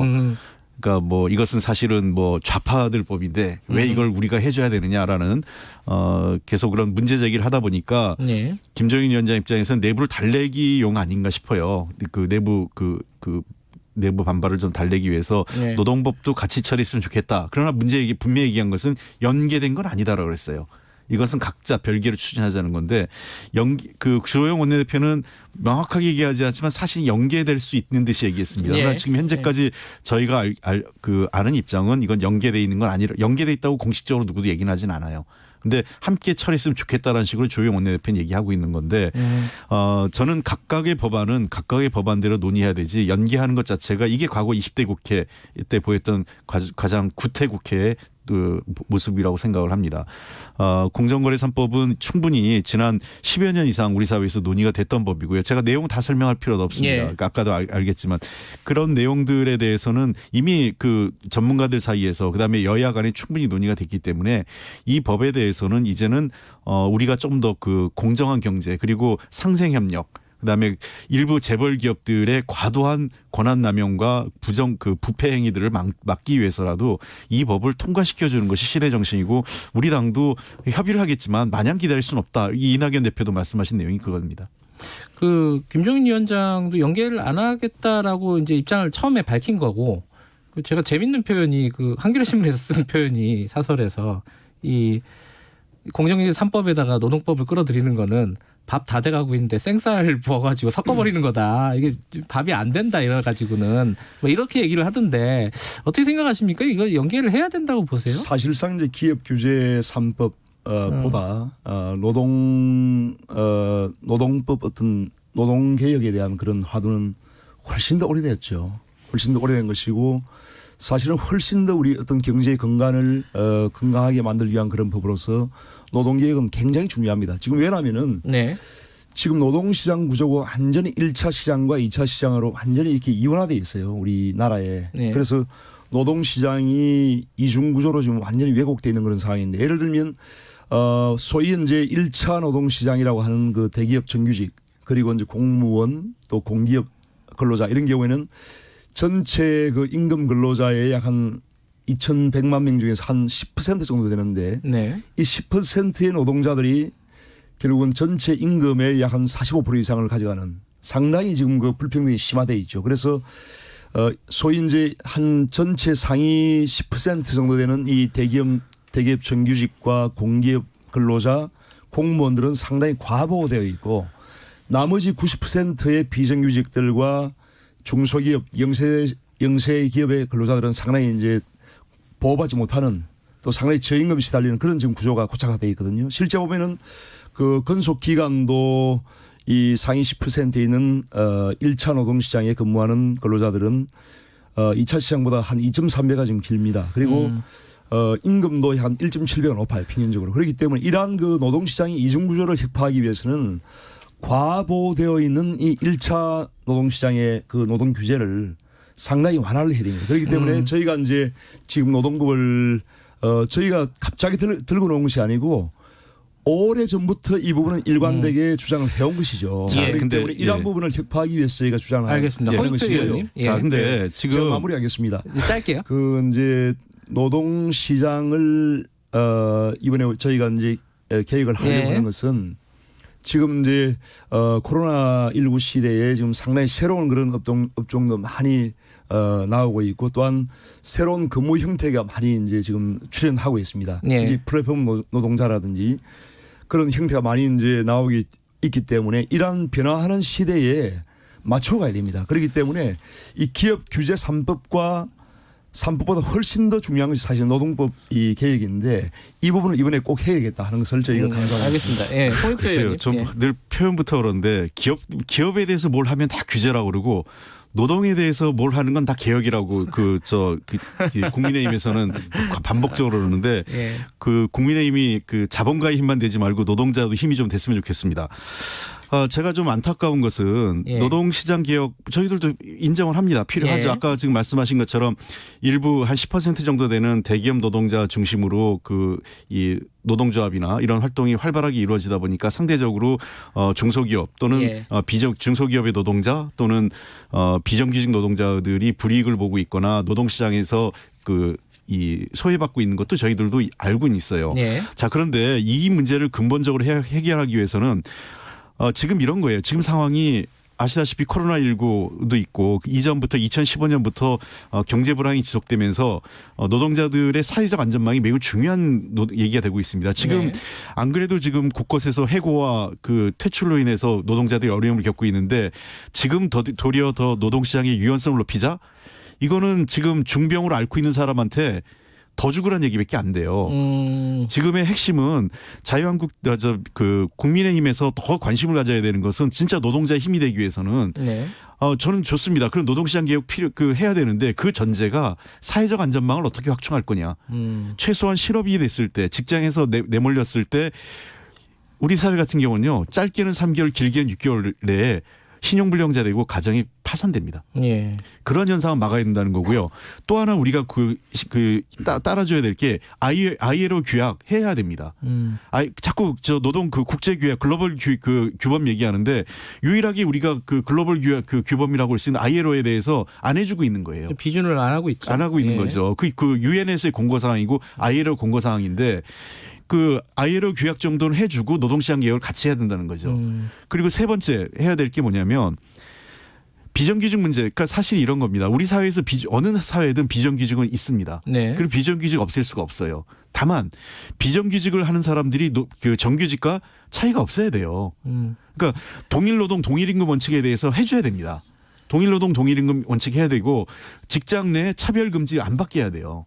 차별금지법도 지금 반대하고 계신 거고 여러 가지 문제가 있어요. 지금요. 차별금지법은 물론 다른 문제도 있습니다. 지금 종교계에서 반발하는 게 다른 이유도 있기 때문에 복잡하긴 하지만 핵심은 그런 직장 내 차별금지할 수 있는 어떤 법적 근거 그리고 동일노동 동일임금 그다음에 ILO 규약 이런 것들을 같이 해가면서 노동시장의 그리고 사회적 안전망을 충분히 확충해 가면서 노동시장의 개혁을 같이 가야 되는데 그런 문제에 대해서는 사실상 반대하거나 도외시하면서 노동시장의 유연성만 하자. 이건 노동자를 위한 게 아니라 말로는 정규직 노동자하고 비정규직 노동자 10%와 90%의 차이를 얘기하지만 그거보다 훨씬 많은 배당 소득에 의해서 이득을 보고 있는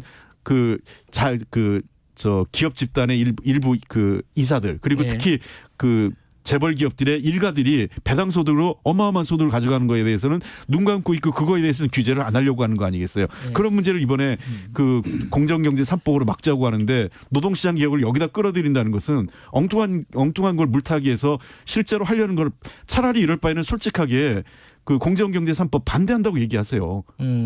공정경제 3법 반대하시네. 아니 반대한 자 그 입장도 한번 묻고 싶어요. 하나만 알고 둘을 모르는 것이 노동자를 위한 그런 법을 강화하면은 고용 유지가 된다고 생각하는 것이 근본적으로 잘못된 인식이에요. 그러니까 노동자를 하면 고용 유지가 된다는 게 무슨 말이세요? 규제하고 기업을 못 살게 하면은 결국 기업이 유지가 안 되면 고용 유지가 안 되는 겁니다. 그렇기 때문에 그러한 근본적인 인식의 차이가 있는 것이고요. 그러니까 전 문제가 되는 게 이 법을 고용주를 못 살게 하는 법이다라고 하는 게 전제가 잘못된 거죠. 그러니까 저희가 재벌 기업을 보호하려고 하는 것이 결코 아니에요. 그런 것이 아니고 고용 유지를 하기 위해서는 기업이 온전하게 경영을 할 수 있어야 됩니다. 그리고 지속적으로 성장을 할 수 있게 만들어줘야 돼요. 그러한 것이 없이 어떻게 고용 유지가 가능하겠습니까? 그렇기 때문에 그러한 근본적인 차이를 말씀드리는 것이고, 그리고 이제 ILO 협약 같은 경우에도 지금 이제 국제적인 기준이요. 예를 들면 지금 노동 제의를 할 때 파업을 하게 되면은 국제적으로는 대체근로를 허용을 하고 있습니다. 그런데 우리 같은 경우는 지금 대체근로 허용을 안 하거든요. 그래서 ILO 협약의 핵심적인 조항을 비준을 하더라도 예를 들면 대체근로 같은 것을 허용을 해야 됩니다. 그런데도 불구하고 이제 민주당에서는 아예 그런 것은 아예 부동의 지금 하고 있는 그런 상황이고요. 그래서 이러한 전반적으로 이제 어떤 노동자의 어떤 권익을 보호하는 측면에서도 최소한의 어떤 기업의 방어권은 보장을 해야 되는 것이고, 국제적인 그런 스탠다드를 우리가 따라가 있다는 것을 말씀을 드립니다. 저는 근본적인 할 말씀이 있는 것 같아요. 사실관계가 좀 짚어야 될 게요. 이 법이 이번에 공정경제 3법으로 대상이 되는 경우는 주로 대기업 집단입니다. 중소기업은 거의 관계가 없어요. 그런데 우리나라 고용 구조를 보면 무려 85% 이상, 제가 알기엔 통계가 지금 좀 어떻게 변동되는지 모르겠는데 제가 산업이 입고할 때 한 86% 7%가 중소기업이 대한민국의 고용을 책임지고 있어요. 대기업 집단이 10% 조금 넘습니다. 자, 그럼 이 상황에서 지금 한국 사회에서 아까 얘기한 아까 이 법이 무슨 고용주를 괴롭혀서 더 어렵게 한다고 그러는데 그렇지 않습니다. 바로 한국 사회에서 제일 문제는 이 불공정한 관행으로 인해서 힘들고 어려운 중소기업과 자영업자들을 살려줘서 이 사람들이 고용을 늘릴 수 있게 어느 나라든 대개 85% 이상의 고용 유지는 이런 중소 중견기업이 하고 있어요. 그러니까 중소 중견기업이 대기업 집단으로부터 부당한 피해나 일감 몰아주기 또는 갑질, 그다음에 상생협력에 의한 부당한 상생협력하지 않는 이런 경제 관행을 이 공정경제 3법으로 해소하지 않으면 고용 늘릴 수도 없고 고용 안정 유지할 수가 없습니다. 그리고 비정규직에 의한 부당한 어떤 대우 그걸 막을 수가 없어요. 그래서 이 공정경제 3법이 고용을 유지하면서 우리 경제의 건강성을 회복할 수 있는 매우 중요한 법이라는 것입니다. 이러한 짧게 말씀 듣고 넘어갈게요. 일감 몰아주기 같은 그런 부분은 이제 전 정부에서부터 꾸준하게 개선을 해왔습니다. 지금 가장 문제되는 것은 이제 경영권 방어에 관한 부분이고, 지금 상법 개정안 같은 경우에도 해외 투기 자본으로부터의 어떤 이 경영권 방어가 상당히 취약하게 되어 있습니다. 그래서 이 기업 규제 3법을 찬성하는 분들도 이 법에 대한 그런 독소적인 조항을 제거한 후에 개정을 해야 한다는 것을 주장을 하고 있고요. 그래서 이것을 지금 민주당이 일방적으로 밀어붙이기보다는 여러 가지 그런 어떤 경영권 방어라든지 이런 부분을 충분히 보장을 한 다음에 개정을 해야 되고. 알겠습니다. 그러니까 강조하지만은 노동시장의 그런 저희가 해고라든지 이런 것을 손쉽게 하기 위해서 하는 것이 결코 아닙니다. 아니고 과보되어 있는 일부 상위 10%의 대기업 정규직이라든지 이런 부분에 대해서 또 공기업 근로자들 이런 부분에 대해서 과도하게 임금이 높고 또한 과도한 보장이 되어 있기 때문에 그러한 부분에서 이제 일부 알겠습니다. 얘기는 하신 부분이고요. 제가 딱 한 가지만 짚고 저도 이제 한 가지만 말씀하세요. 지금 자꾸 노동자 그래요. 정규직 노동자 임금 많은 거 아는데 배당소득 부당하게 많이 받아가는 거에 대해서 왜 외면하고 있는 건지랑 묻고 싶고, 그다음에 우리가 이 법을 통해서 아까도 지금 말씀하신 것처럼 필요한 부분들, 예를 들면 보완해야 될 부분이 있겠죠. 그러면 노동 3법 같은 것들, 노동법 개정 같이 전혀 별건을 끼워와서 시간 끌게 하지 마시고 이 법의 문제점에 대해서 논의를 치열하게 해서 마무리를 짓자는 겁니다. 그게 저희가 요구하는 거고, 저는 김종인 위원장은 최소한 그러려고 하는 것 같다라고 판단하는 겁니다. 어쨌든 지금 정리를 하면요. 구체적인 쟁점들은 워낙 많으니까 서로 여쭤보고 싶은 것들도 많은 것 같고. 근데 아까 홍익표 의원님이 윤영석 의원님에게 물어봤던 지금 현재 이른바 여당에서 얘기하는 공정경제 3법에 대해서 반대하시는 건가요? 노동법과는 별개로. 이 부분은 이제 근본적으로 반대를 한다기보다는 세부적인 내용에 대해서 상당히 이제 차이가 있죠. 그러니까 차이가 있다. 이견이 있는 부분도 있고 또 동의하는 부분도 있고 당연히 그렇고요. 그걸 이제 근본적으로 반대하는 것이 아니고 그런 세부적인 부분에서 서로 의견을 예. 절충을 해서 이걸 그러니까 개정을 해야 되는데 자 그러면 지금 일방적으로 이제 답정너식으로 그냥 아니 그게 아니라 전 답정너가 아니고요. 문제가 있다는 것이고 제가 얘기하시는 말씀드리고 싶은 거는 좀 저 진행자께서 하신 것처럼 그러면 반대라 그 뭔가 문제가 있고 강론에 문제가 있다면 우리 정부 여당의 입장은 정부가 입법 발의했기 때문에 입장이 나온 거 아니겠어요? 예. 그럼 그거에 대해서 뭐가 문제이고 뭐가 하는 건지에 대해서 어떤 것을 좀 냈으면 좋겠어요. 찬반을. 근데 공식적으로 안 나왔나요, 그게? 예, 아직 정확하게 입장을 하지 않은 지금 거죠. 그걸 이제 그러니까 노동법하고 연계하지 말고 여야 간에 지금 협의가 지금 안 되고 있는 상황인데요. 이 부분은 앞으로 이제 여야간 충분한 합의를 통해서 합의 이전에 입장을 정리해 주셔야죠. 지금 그 이낙연 대표 같은 경우는 정기국회 중에 이걸 통과를 시키겠다는 거 아닙니까? 그래서 시간을 정해놓고 이렇게 일방적으로 밀어붙이기 식으로 하는 건 아니라는 거죠. 예, 그 스케줄은 이번 정기국회 때 서로 간에 타협을 할 수 있는 그런 여지가 있다고 할 예정인가요? 네. 그거는 이게 저희들은 반대를 하고 이래도 논의하고 기다리겠지만 네. 뭐 정기국회라고 제가 꼭 시한을 정할 수는 없겠지만 네. 마냥 기다리진 않을 수는 없다 이렇게 생각합니다. 지금 하여튼 넘어가야 돼요. 기업 규제 3법보다 훨씬 더 중요한 것이 이 노동시장 개혁에 관한 부분입니다. 지금 사실은 이 조성길 전 이태리 대사 대리가 한국에 와 있다. 요 논란을 좀 얘기를 하려고 그랬는데 시간이 많지 않아서 한 말씀씩만 들을게요. 이게 지금 야당에서 주장하고 있는 건 정부에서 좀 일부러 흘린 거 아니냐. 국면 전환, 물타기 이렇게 얘기하는데 지금 부인 인터뷰나 이런 것들 언론에서 보면 또 그것도 아닌 것 같기도 하고 이거 지금 어떻게 보고 계십니까? 그 문제는 어쨌든 이제 그 인도주의적인 관점에서 볼 때 이제 조성길 전 대리대사가 그 이런 것을 공개되는 것을 그 동의를 하지 않고 꺼리고 있는 상황에서 이것이 언론에 노출되었다는 건 상당히 문제가 있다고 보고요. 어쨌든 정부에서 이제 그런 관리에 좀 소홀한 것이 아닌가 하는 생각이 들고 내용을 보니까 이제 이게 좀 그 가족 내부의 어떤 그런 사정 때문에 이런 것이 노출된 것 같아요. 그래서 저희도 상당히 좀 조심스럽게 지금 생각을 하고 있고 외통위에서도 지금 그 태영 의원도 조심스러운 상황이다. 질의 자체를 안 하는 그런 지금 상황이고요. 홍익표 의원님 말씀 듣고 정리하죠. 뭐 이걸 근데 아까도 얘기했지만 최근에 국가 주요 정보에 대한 관리가 좀 문제가 있습니다. 국회에서. 이 문제는 사실은 뭐 처음부터 일부 야당에서 그런 주장을 제기한 거 아니겠어요? 그러니까 뭐 물타기하기 위해서 여러 가지 그 전국 현안 물타기 위해서 정부가 일부러 흘렸다 이런 게 사실이 아니고요. 그거는 그 가족분의 한 분이 여러 가지 어려움 속에서 북한으로 돌아가고 싶다는 뜻을 밝히면서 언론 접촉하면서 이게 언론에 유출이 된 거고 그 외에도 최근에 북한 그 접경 지역에서 사망하신 공무원 관련된 내용에서도 중요한 정보가 지금 그 여과 없이 언론에 유출되는 것은 에브람스 미 사령관이 문제 제기를 했지 않습니까? 정보 자산이 이렇게 노출되는 것에 대해서는 문제가 있다라는 거기 때문에 그 정쟁도 중요하지만 국익을 위해서 조금 더 신중한 입장이 정치권에 필요하다고 생각합니다. 그 야당 측에서 지금 그 북한군에게 피격당한 그 우리 공무원 얘기를 하면서 정보 자산들이 좀 노출되고 있는 거 아니냐. 지금 여당에서 계속 그렇게 얘기를 하고 있단 말이에요. 이거는 어떻게 보세요? 뭐 일부 그런 측면도 뭐 지금 이미 보도가 된 상황이기 때문에 저희도 좀 우려하고 있습니다. 그래서 그런 부분에서 이제 여야를 떠나서 의원들도 이런 의정활동 과정에서 취득한 그런 정보에 대해서 좀 신중하게 접근할 필요가 있다고 생각합니다.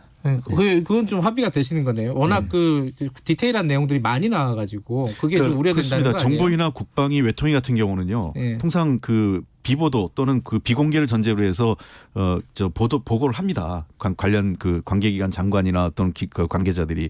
근데 그러한 내용들이 바로 회의 끝나자마자 언론에 유출되면 사실은 그런 보고를 더 할 수 없게 되는 거죠. 예, 알겠습니다. 오늘 여기까지 하고 두 분 또 국감장 가셔가지고 또 하루 종일 또 말씀하셔야 되는 거죠. 두 분 다 고생하시고요. 다음 주에 국감에서 좋은 내용 있으면 좀 저희들이 다루도록 하겠습니다. 오늘 고맙습니다. 네, 감사합니다. 감사합니다. 최고의 정치 국민의힘 윤영석 의원 그리고 더불어민주당 홍익표 의원이었습니다. 자, 2부는 여기까지 하고요. 3부에서는요. 이른바 공정경제 3법에 대해서 좀 자세히 알아보는 시간 가져보겠습니다. 그리고 북한 관련된 얘기도 좀 짚어보고요. 일부 지역국에서는 해당 지역 방송 보내드립니다.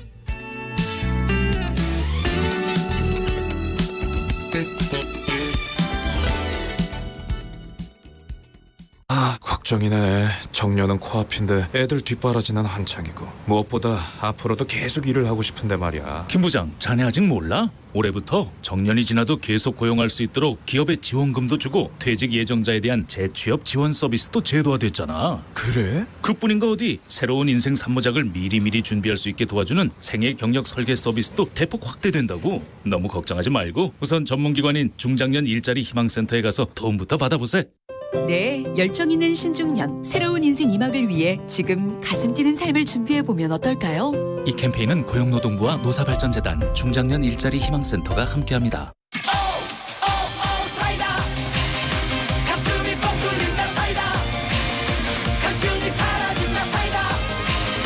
오태훈 시사본부 다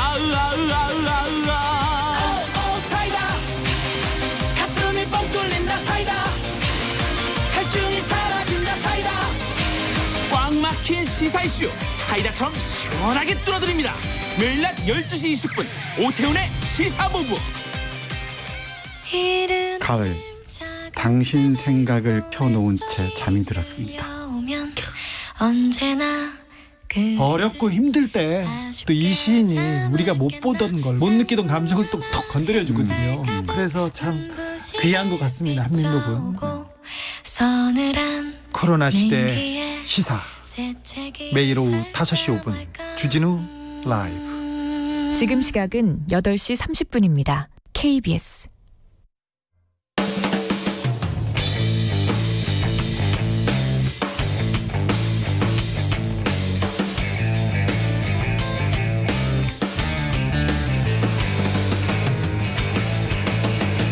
김경래의 최강 시사.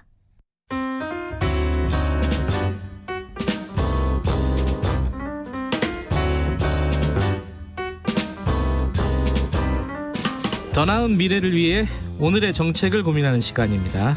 김기식의 정책 이야기 식스센스. 김기식 더미래연구소 정책위원장 오늘도 나와 계십니다. 안녕하세요. 예, 안녕하세요. 추석 세고 처음 뵙네요. 그죠? 예, 그러네요. 되게 오랜만에 뵙는 것 같아요. 저희 조금 전에 여야 토론을 하면서 네네. 이제 이른바 공정경제 3법, 네, 예. 이제 야당에서는 기업 규제 3법이라고 불러야 된다 이렇게 주장을 하지만은 어쨌든 그 3법에 대해서 지금 얘기를 좀 나눴는데 구체적인 쟁점에 대해서는 얘기를 못했어요. 네.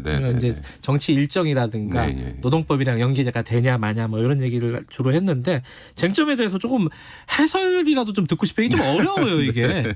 사실 일반 사람들이 뭐 대기업에서 뭐 감사위원을 뽑는데 3%가 어쩌고 저쩌고 이게 참 무슨 말인지도 잘 모르겠고 몇 가지 이제 쟁점들이 있는데 지금 위원장님하고 좀 얘기 나눌 쟁점들을 좀 뽑아왔습니다. 방금 말한 대주주 의결권을 3%로 제한한다 이 쟁점이 있어요. 이게 무슨 말인지부터 좀 시작을 하셔야 될 거예요. 알기 쉽게 설명해 주시니까. 그러니까 지금 상장회사는 사회이사를 그 이사회의 50% 이상, 그러니까 과반수 이상 선출하게 되어 있는데 지금까지 뭐 우리 청취자들께서도 언론 보도를 통해서 들으셨겠습니다만 뭐 사회이사들이 거의 거수기가 돼서 그냥 거의 모든 안건에 대해서 거의 99% 찬성하는 걸로 나타나니까 사회이사들이 사회이사가 아니고 사실은 재벌 총수들 편 아니냐. 그러니까 이제 좀 독립적인 사회이사 선임이 필요한데 그 중에서도 감사위원이라는 건 뭐냐면 부당 내부 거래를 감시하라고 하는 위치에 있는 거거든요. 그러니까 특히 그런 이제 부당한 내부 금전 거래를 감시하는 감사위원만큼은 확실히 좀 독립적인 사람을 임명할 수 있는 장치를 만들기 위해서 사회이사 중에서도 이 감사위원이 되는 사회이사는 따로 선출하면서 소위 재벌 총수와 같은 대주주의 의결권은 3%로 제한해서 독립적인 사람이 될 수 있도록 만들자라는 게 이제 상법 개정의 취지죠. 감사위원을 선임하는데 대주주는 뭐 입김을 좀 많이 줄이자. 그렇죠. 뭐 이런 얘기인데 여기에 대해서 재계가 지금 반발하고 있는 게 아니 지금 안 그래도 해외에 있는 투기 자본들이 호시탐탐 우리 지분들을 노리고 있다. 우리 기업들을 노리고 있다. 특히 이제 알짜 기업들이요. 삼성, 현대차 뭐 이런. 그러다 보면은 이게 대주주 의결권을 제한하면 이게 경영권이 위협이 받는 거 아니냐, 위협받는 거 아니냐. 이건 어떻게 봐야 됩니까? 예, 좀 하나씩 더 좀 나눠서 얘기할 필요가 있는데 경영권 위협과 관련해서 송경식 그 경총 회장께서 이렇게 하면은 외부 인사가 이사회에 들어와서 경영권을 위협한다 이렇게 말씀을 하셔서 제가 일단은 예. 그 얘기를 듣고 아직도 20년 동안 하나도 바뀐 게 없구나. 왜냐하면 예. 사외 이사라고 하는 거는 그 이사회가 경영진을 감시하라고 하는데 내부 사람들은 못하니까 회사 바깥의 사람, 다시 말해서 외부 사람을 데려와서 이사회를 시키라고 하는 게 사회이사 제도거든요. 네. 그런데 송경식 경총회장이 외부 인사가 들어와서 경영권을 간섭한다. 그게 문제다라고 하는 거는 20년 동안 법과 제도를 운영해온 사회이사 제도를 부인하는 거죠. 그러니까 우리는 그런 거 못하겠고 우리 사람들 다 사회이사라는 이름이지만 사실 우리 사람들 다 앉혀서 해왔는데 왜 그거 못하게 하냐라고 하는 정말 IMF 이전에 20년 전 얘기를 또 예. 하고 계신 거니까 이거는 어떻게 보면 사회이사 제도의 본질 자체를 부정하는 거죠. 예를 들어서 미국 같은 경우는 이사회에 네. 이사회 사장 CEO 빼놓고는 전원이 사회이사입니다. 미국의 기업은 외부 사람이 이사회의 사장 빼고는 다 외부 사람으로 하도록 하거든요. 그런데 미국의 경영권을 위협받는다는 소리는 안 나오잖아요. 네. 그러니까 이거는 거의 시대에 뒤떨어진 얘기다 이렇게 봐야 되는 거죠. 예. 그럼 뭐 두 번째는 아까 이제 외국 자본 얘기들도 많이 합니다. 예. 특히 뭐 예를 들어서 SK 소버린 예, 일단 뭐 있었죠. 삼성 때 엘리엇 같은 예. 헤지 펀드들이 이제 문제를 삼는다고 하는데 저는 이 사례를 거론하는 재계도 참 한심하다고 생각합니다. 우리 국민이 잘 보시면요. 네. SK에서 소버린이 이 소위 경영권 도전이라고 얘기하는 게 그때 이제 뭐 배당이나 이사 선임 요구를 하는데 그때가 언제였냐면 SK가 분식회계를 해가지고 최태원 회장이 구속됐을 때입니다. 엘리엇이 삼성에 대해서 공격을 할 때도 언제였냐면 2015년도 삼성물산과 제일모직 간의 불법적인 합병이 이루어질 때였습니다. 이번에 삼성 바이오로스 수사를 통해서 그게 조작된 비율로 이루어진 합병이었다라고 하는 거는 기소가 되지 않습니까? 네.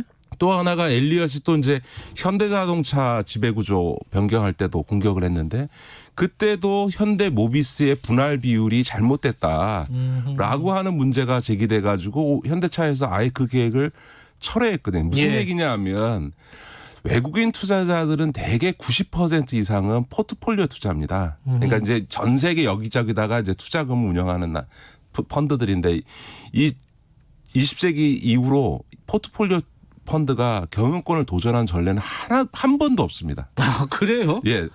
이게 이제 문제가 되는 게 헤지 펀드인데 이 헤지 펀드들조차도 이 다수는 이 포트폴리오 투자를 하고 있는 펀드들의 동조가 없으면 자기 지분이라고 해봐야 3% 5%밖에 안 되니까 안 되는 거거든요. 그러면 어떤 경우에 동조를 받을 수 있느냐. 재벌 총수가 불법 행위를 할 경우에는 포트폴리오 투자하는 펀드들도 야, 이 불법 행위하는 건 안 되지 하고 나는 거지. 무슨 얘기냐 하면 불법하지 않으면 외국계 자본이 이 경영권을 도전하는 행위 자체를 할 수가 없는 거거든요. 그러니까 지금까지 세계에서 끊임없이 거론하는 사례들은 다 재벌 총수의 불법적인 문제거나 재산권 승계와 연계돼 있을 때만 문제가 발생했던 거죠. 그러니까 그런 잘못된 짓 안 하면 아무 문제 없는 거죠. 근데 이제 여기에 대해서 또 한 가지 나오는 얘기가 외국에는 이런 거 선진국에는 이런 입법 사례가 없다. 그 감사위원 네네네. 선임하는데 뭐 3% 의결권을 대주주한테 제한한다. 이런 게 없는데 우리나라만 왜 만드냐? 뭐 이렇게 또 주장을 하더라고요. 예. 외국에는 재벌이 없습니다. 오죽하면 재벌이라는 말이 그 영국 백과사전에 아예 재벌이라고 나왔겠어요. 예, 그러니까 맞아요. 우리나라 제가 전에 한 번도 말씀드렸습니다. 우리나라 재벌 총수 중에서 구속되지 않은 사람이 한 명이 없는데 다 징역 갔다 왔는데 이렇게 모두가 다 징역 갔다 오고 나서도 대대로 경영권과 재산을 승계하는 나라도 우리나라밖에 없거든요. 그러니까 재벌이라는 게 외국에는 없고 우리나라에만 있는 거고 네. 온갖 불법을 해도 경영권과 재산권을 하나도 흔들리지 않는 대한민국의 특성이 더군다나 한 2%밖에 안 되는 지분으로 황제처럼 군림하면서 소위 전횡을 하고 있는 이런 경영 구조니까 소위 좀 제발 좀 한 명이라도 네. 좀 독립적인 사회이사를 넣자. 이게 이제 이번 상법 개정안의 취지고요. 중요한 거는 이 법안은 박근혜 정부 때 법무부에서 제출한 법안. 아, 그래요? 아, 오래된 법안이군요. 네, 그렇습니다. 네. 또 하나 이제 쟁점 중에 제가 이제 재계 쪽 입장문을 좀 읽어보니까 이 얘기를 많이 하더라고요. 뭐냐면은 지주회사가 자회사의 지분을 얼마나 가져야 되느냐 이거를 이제 높인다는 거 아니에요. 지금 이제 상장 기업 같은 경우 20%에서 30%로 높인다는 건데 그럼 10%포인트를 올려야 되는 거잖아요. 재계에서 뭘 하냐면 이러면 투자를 못하고 일자리가 줄어든다. 이렇게 얘기를 하고 있습니다. 이거 어떻게 봐야 돼요? 진짜 이른바 혹세무민 국민을 현혹하고 있는 거죠. 일단은 원래 99년도에 지주회사 제도가 도입될 당시에 비상장 기업은 50%, 상장 기업은 30%. 원래 비율이 그거였어요? 원래 그렇게 하도록 했었는데 그 뒤에 이명박 박근혜 정부를 지나면서 규제 완화해야 된다고 재계가 로비를 해서 지금처럼 40% 비상장 40, 상장 20으로 낮춰준 거거든요. 그리고 이제 사실은 지금 법안이라고 하는 게 원래 취지대로 그냥 원상 회복하는 것 이상 다른 게 아닙니다. 더군다나 오히려 지금 문제는 기존의 지주회사에 대해서는 적용하지 않겠다는 거예요. 그냥 20% 하라는 겁니다. 앞으로 지주회사를 하려고 하거나 새로운 자회사를 편입할 때만 하라는 거니까 기존의 기득권은 그대로 다 인정을 해버리니까 오히려 그게 비판받아야 될 지점이고 또 하나는 과거에는 그 30% 50% 룰을 적용하는 것뿐만 아니라 사업 관련성 요건이라는 걸 뒀습니다. 그러니까 사업이 관련이 있는 경우에만 자회사나 손자회사를 두도록 했는데 그 사업 관련성 요건을 넣어야 된다는 시민단체나 개혁적인 어떤 학자들의 주장이 많았음에도 불구하고 이번에 공정거래법은 그게 빠졌습니다. 그래서 사실은 반쪽짜리 공정거래법 개정이다라고 하는 지주회사 제도 개혁이다라고 하는 비판이 제기되는데 그걸 가지고 지금 재계가 저러고 있으니까. 그리고 또 하나는 이제 지주회사 제도에 대해서 역차별이다, 부담 준다 이런 얘기를 하는데요. 이것도 국민들한테 할 얘기가 아닌 게 지주회사 제도를 하게 되면 엄청난 세금 혜택을 받을 뿐만 아니라 재벌 총수 입장에서는 그 시기에는 지배력이 강화되는 보통 지주회사 도입하고 나서 오너의 지배력이 2배 이상 강화되는 것으로 나타납니다. 다만 투명해지니까 그 다음 세대에는 이제 그렇게 못하게 되는 효과 때문에 그런 혜택을 주는 거거든요. 그러면서 혜택은 다 늘려놓고 이제 규제 완화해달라 이런 식의 논리가 지금 지주회사와 관련해서 계속 나오고 있는 거죠. 재계 쪽 관계자분을 여기 앉혀서 같이 좀 얘기를 했으면 좋겠다라는 생각도 좀 드네요. 저희 따로 한번 섭외를 해보도록 하겠습니다. 또 하나가 일감 몰아주기. 이건 뭐 청취자 여러분들도 많이 들어봤던 단어예요. 일감 몰아주기 요것도 기준을 강화해야 된다. 왜냐하면 지금 총수일과 지분이 30% 이상이어야지 규제 대상이잖아요. 그거를 지금 20%만 해도 이제 규제를 하겠다는 거잖아요. 근데 이런 재계에서 뭐라 그러냐면요. 이렇게 되면은 이 계열사들 간의 거래가 위축된다. 뭐 이런 불만들을 제기하고 있어요. 그것도 거짓말이죠. 모든 계열사 간의 거래를 그냥 규제하는 건 아니고요. 그냥 계열사 내 거래는 일반적으로 모든 나라의 경쟁법에 있는 것처럼 부당 내부 거래에 한해서만 이제 규제를 하는 거고요. 이 일감 몰아주기는 왜 나왔냐? 옛날에는 부당 내부 거래 이런 개념으로 규율을 했는데 일감 몰아주기 한 건 이제 시작이 삼성의 이재용 씨부터 시작된 거거든요. 그러니까 다시 말해서 편법, 불법 증여 상속을 하는 과정에서 초기에는 이제 CBBW 같은 수법을 쓰다가 그게 문제가 돼서 세법이 개정되니까 그 다음에 등장한 게 삼성 SDS 같은 SI 업체. 회사의 전산 시스템을 관리해주는 회사를 만드는데 거기다가 재벌 자식의 지분을 집어넣어서 거기다가 일감을 몰아줘가지고 재산을 부풀리게 한 다음에 그걸 팔아서 생긴 돈으로 원래 중요한 회사 지분을 사게 만들어주기 위한 용도로 시작한 게 삼성 SDS예요. 그게 이제 삼성이 일감 몰아주기를 통한 편법적인 재산 승계 상속을 하기 시작하니까 다 따라한 겁니다.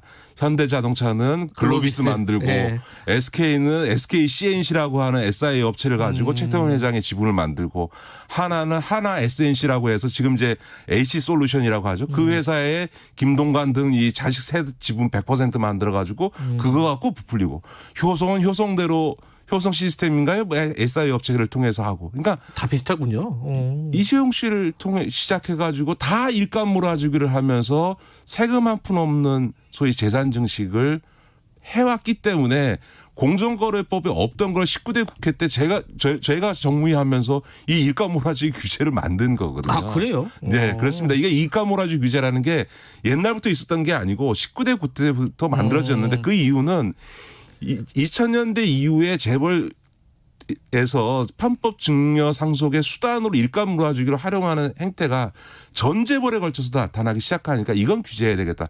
그래서 그 당시에 소위 지금 국민의힘이었던 여당도 당시 이제 새누리당에서도 그건 부인할 수 없어서 이 입법을 동의해 줬던 거거든요. 네. 그때는 박근혜 정부 집권 기간이었습니다.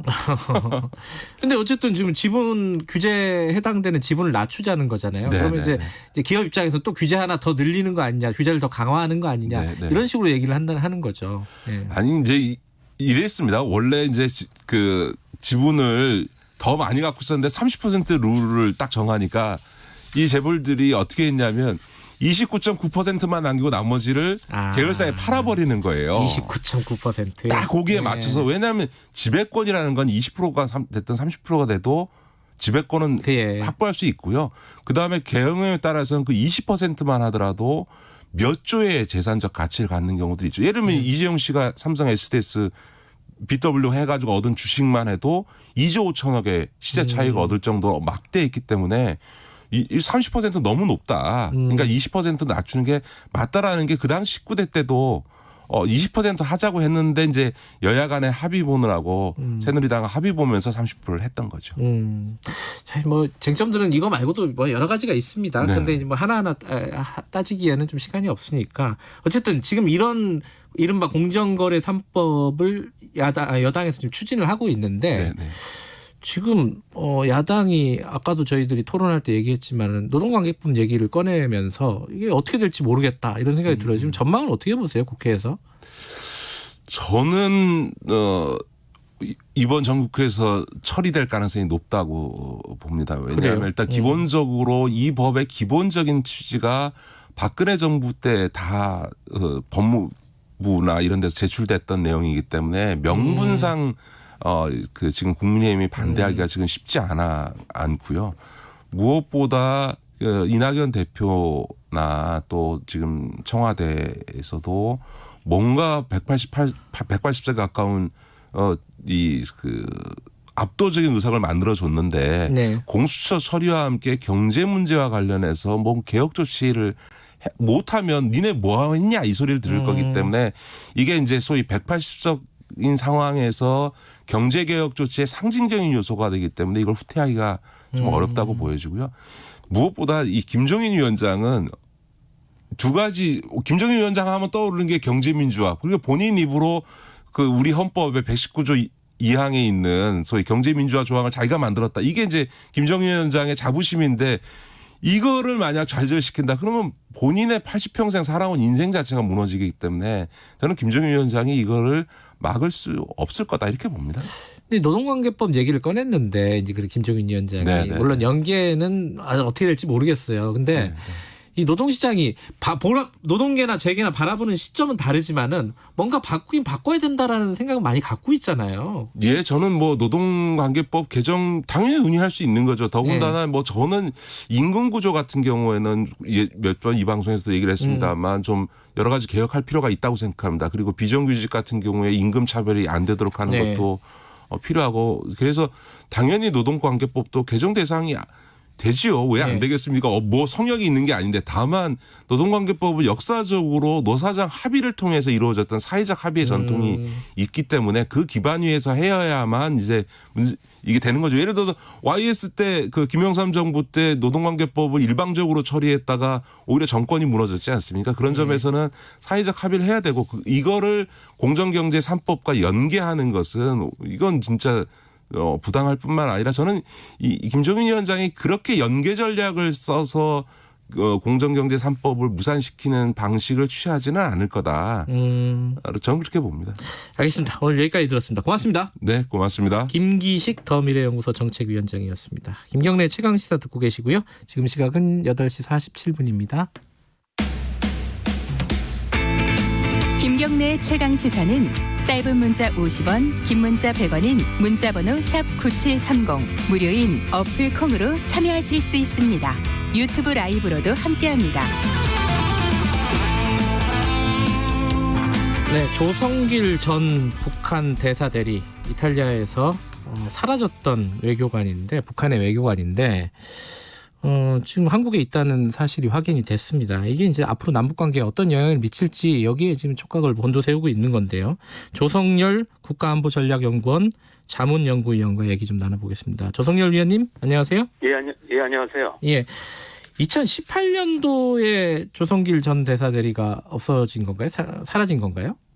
예, 지금 언론 보도를 보면은 2018년 11월 20일 날 북한에 복귀하기로 돼 있었는데 며칠 앞두고 잠적을 해가지고요. 약 8개월 정도 도피를 하다가 지금 이제 한국 대사관에 이제 동유럽에 있는 한국 대사관으로 들어와서 네. 거기서 다시 이제 몇 개월 있다가 이제 한국으로 들어온 것 같습니다. 근데 대사는 대사지 왜 대사 대리죠? 이게 왜 무슨 뜻이에요 이게? 그러니까 실제로 이분은 원래가 그 밑에 있었던 이제 3등 서기관이었는데요. 예. 3등 서기관이면 우리가 얘기하는 이제 사무관급입니다. 그러다가 이제 그 문성남 대사였는데 이 사람이 이제 북한이 2017년 9월 달에 핵실험, 육체 핵실험을 하자 추방당했습니다. 이태리 정부로부터. 예. 그러면서 이제 공석이 되니까 조성기를 이제 1등 서기관으로 변경해가지고 대리대사 역할을 수행한 겁니다. 그러니까 정확하게 하면은 직급은 아니고요. 정확하게 이제 대사가 없는 상태에서 공간을 관리하는 그런 정도 의미라고 볼 수 있습니다. 근데 조성길이라는 사람은 어떤 사람입니까? 이제 굉장히 고위직인지 그리고 저희도 제가 보기에는 집안도 굉장히 엘리트 집안이다. 이런 얘기도 들었는데 어떤 사람이에요? 예, 지금 일부 언론에 잘못 알려졌듯이 고위직은 아닙니다. 방금 그래요? 말씀드렸듯이 3등 서기관에서 대사가 부재하던 1등 서기관으로 직책을 변경한 데 있었기 때문에 우리 정도로 얘기하면은 서기관이나 아니면 이제 과장급 과장 정도 그 내외라고 봅니다. 예. 그래서 고위직이라고 하는 것은 이제 우리가 대리대사라는 걸 잘못 이해해서 그런 것 같고요. 예. 다만 이제 집안 배경을 보면은 이제 북한판 그 금수저다 이렇게 평가할 수 있을 것 같습니다. 예. 부인도 그 외교부에 이제 북한 외교부 의전국장을 했던 장인을 두고 있고요. 네. 또 대사를 역임한 사람입니다. 홍콩 대사와 태국 대사를 역임했고요. 또 자기 본인의 부친도 아프리카 주재 대사를 했을 만큼 상당히 이제 배경이 좋다고 볼 수 있고요. 또 20대부터 북한에 이제 고위층들이 살고 있다는 이제 중구역의 연화동 분지에 살고 있었다고 합니다. 이제 이태리 그래서 이제 그 전체적으로 보면은 상당히 집안은 좋다 이렇게 볼 수 있을 것 같습니다. 근데 이탈리아 대사라는 게 저희 보도를 보면은 무슨 사치품 밀수나 이런 데 좀 관여하는 거 아니냐 이런 얘기들도 있는데 맞나요 이거는? 예, 사실은 지난번에 스페인 대사관이 습격당했을 때도 또 스페인 대사관이 사치품 조달이라 얘기하는데 대사관의 임무가 꼭 그런 건 아닌데 아무래도 이제 유럽 쪽이 상대적으로 동유럽을 통해 가지고 그 물자 조달이 쉽기 때문에 주로 이제 유럽에 있는 공간들이 사치품 조달에 창고로 이용되는 건데 주 업무라다 볼 수는 없고요. 특히 이태리 같은 경우는 그 유엔의 세계 식량 계획이 거기에 있습니다. 예, 그리고 이제 식량농업기구나 국제농업개발기구 같은 이제 유엔 기구나 관련 단체들이 있어서 주로 이제 주된 임무는 북한에 대한 어떤 식량 도입이라든지 아니면은 국제기구의 식량 지원 이런 부분들을 담당하고 있다고 볼 수 있습니다. 지금까지 나온 얘기를 보면은 그 조성길 전 대사 대리의 어떤 가족에게서 이제 언론에 유출이 돼서 지금 보도가 된 걸로 보여요. 지금까지 나온 얘기로 보면은 그러면은 이게 애초에 우리 정부도 이 조성길 씨가 망명한 사실을 계속 감추려는 생각이었을까요? 이게 언제까지 이 상황으로 계속 끌고 갈 생각이었는지 그런 것들이 좀 궁금하더라고요. 아마 전체로 보면은 이분이 이제 그 8개월간 유럽 내에 도피하는 과정에서 보면은 프랑스나 미국 망명을 시도했던 걸로 알려져 있습니다. 그러나 이제 한국 입국은 원치 않았던 것 같고요.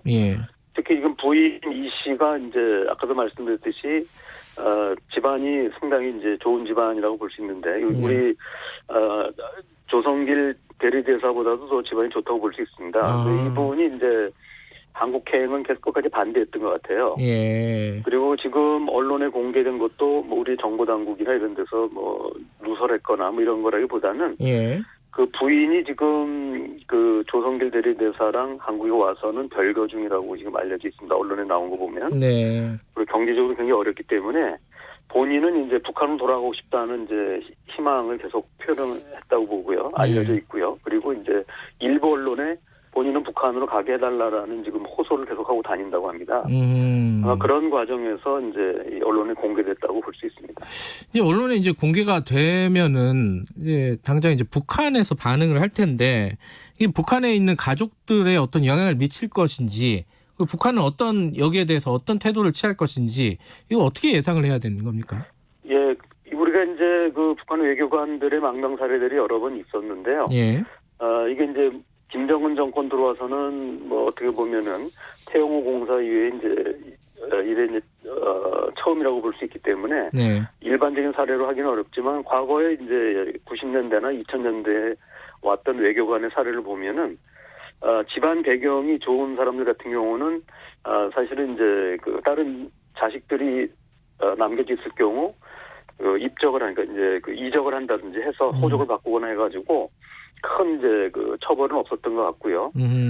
다만 이제 김정은 정권이 들어와서부터는 이제 정상 국가를 지향하고 있기 때문에 조금 구분해가지고 주로 이제 제3국으로 망명하거나 이런 사람들하고 그다음에 한국으로 온 사람들 이거 좀 상당히 좀 처우가 다른 것 같습니다. 네. 가장 최근에 보면은 그 최근 6월달에 김여정 당 제1부부장의 담화 이후에 우리 태영호 공사 지금 국회의원 되셨죠. 그분에 대해서는 뭐 배신자라든지 범죄자, 뭐 인간 쓰레기 뭐 이런 식으로 해서 굉장히 혹독한 비난하고 있습니다. 근데 이런 경우는 이제 아마 그분이 이제 자진해서 처음부터 기획해서 한국으로 왔기 때문에 그런 것 같고요.